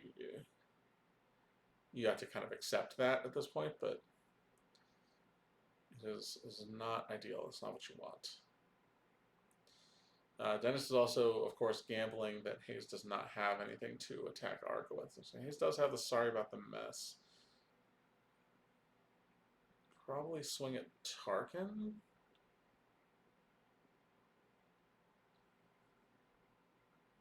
No, 5-4. That is enough to kill Tarkin. Dennis did not have. I guess he knew that Dennis did not. He knows that actually what Dennis has in hand because he didn't draw in between.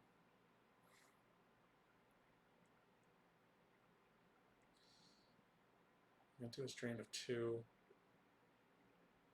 Oh, he put back the Destiny 5, so maybe he's ranked 2.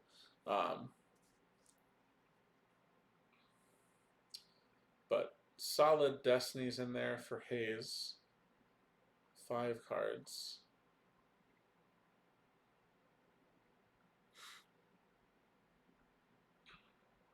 Okay, just figuring out the best way to approach this.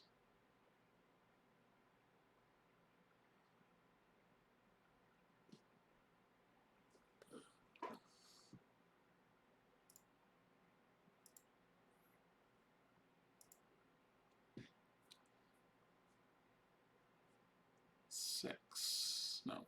3? No. What is that? The card is all glared up. I can't tell. Maybe Lando? Oh boy. The glare is really rough in that exact spot. Hayes adds 2 characters. I think one was Lando because of the amount of force paid. It is really hard to tell though, so. Alright, he's gonna battle. Retrieve 1.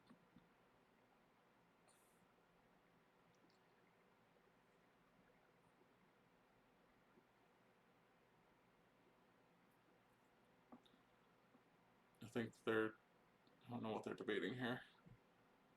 I think the ordering of Hayes' horse use, because the battle shouldn't be free.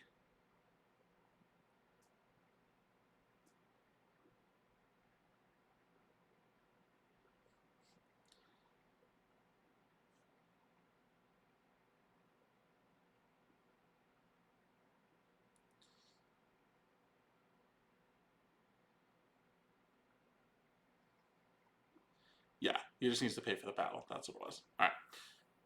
You can't retrieve with Leia, because Leia's not at a battleground.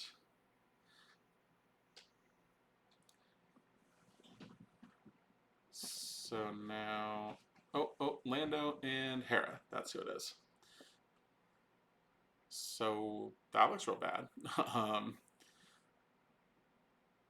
Yeah. He's going to swing at Thrawn, hits him. He would have hit Maul, but better to be sure in this situation. Maul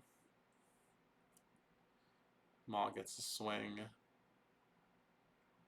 Looks like Rey would have hit Anakin, but yeah.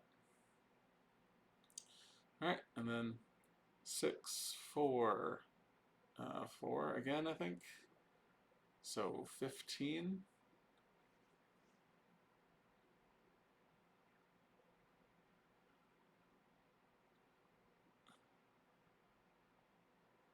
Then it's drew a 6.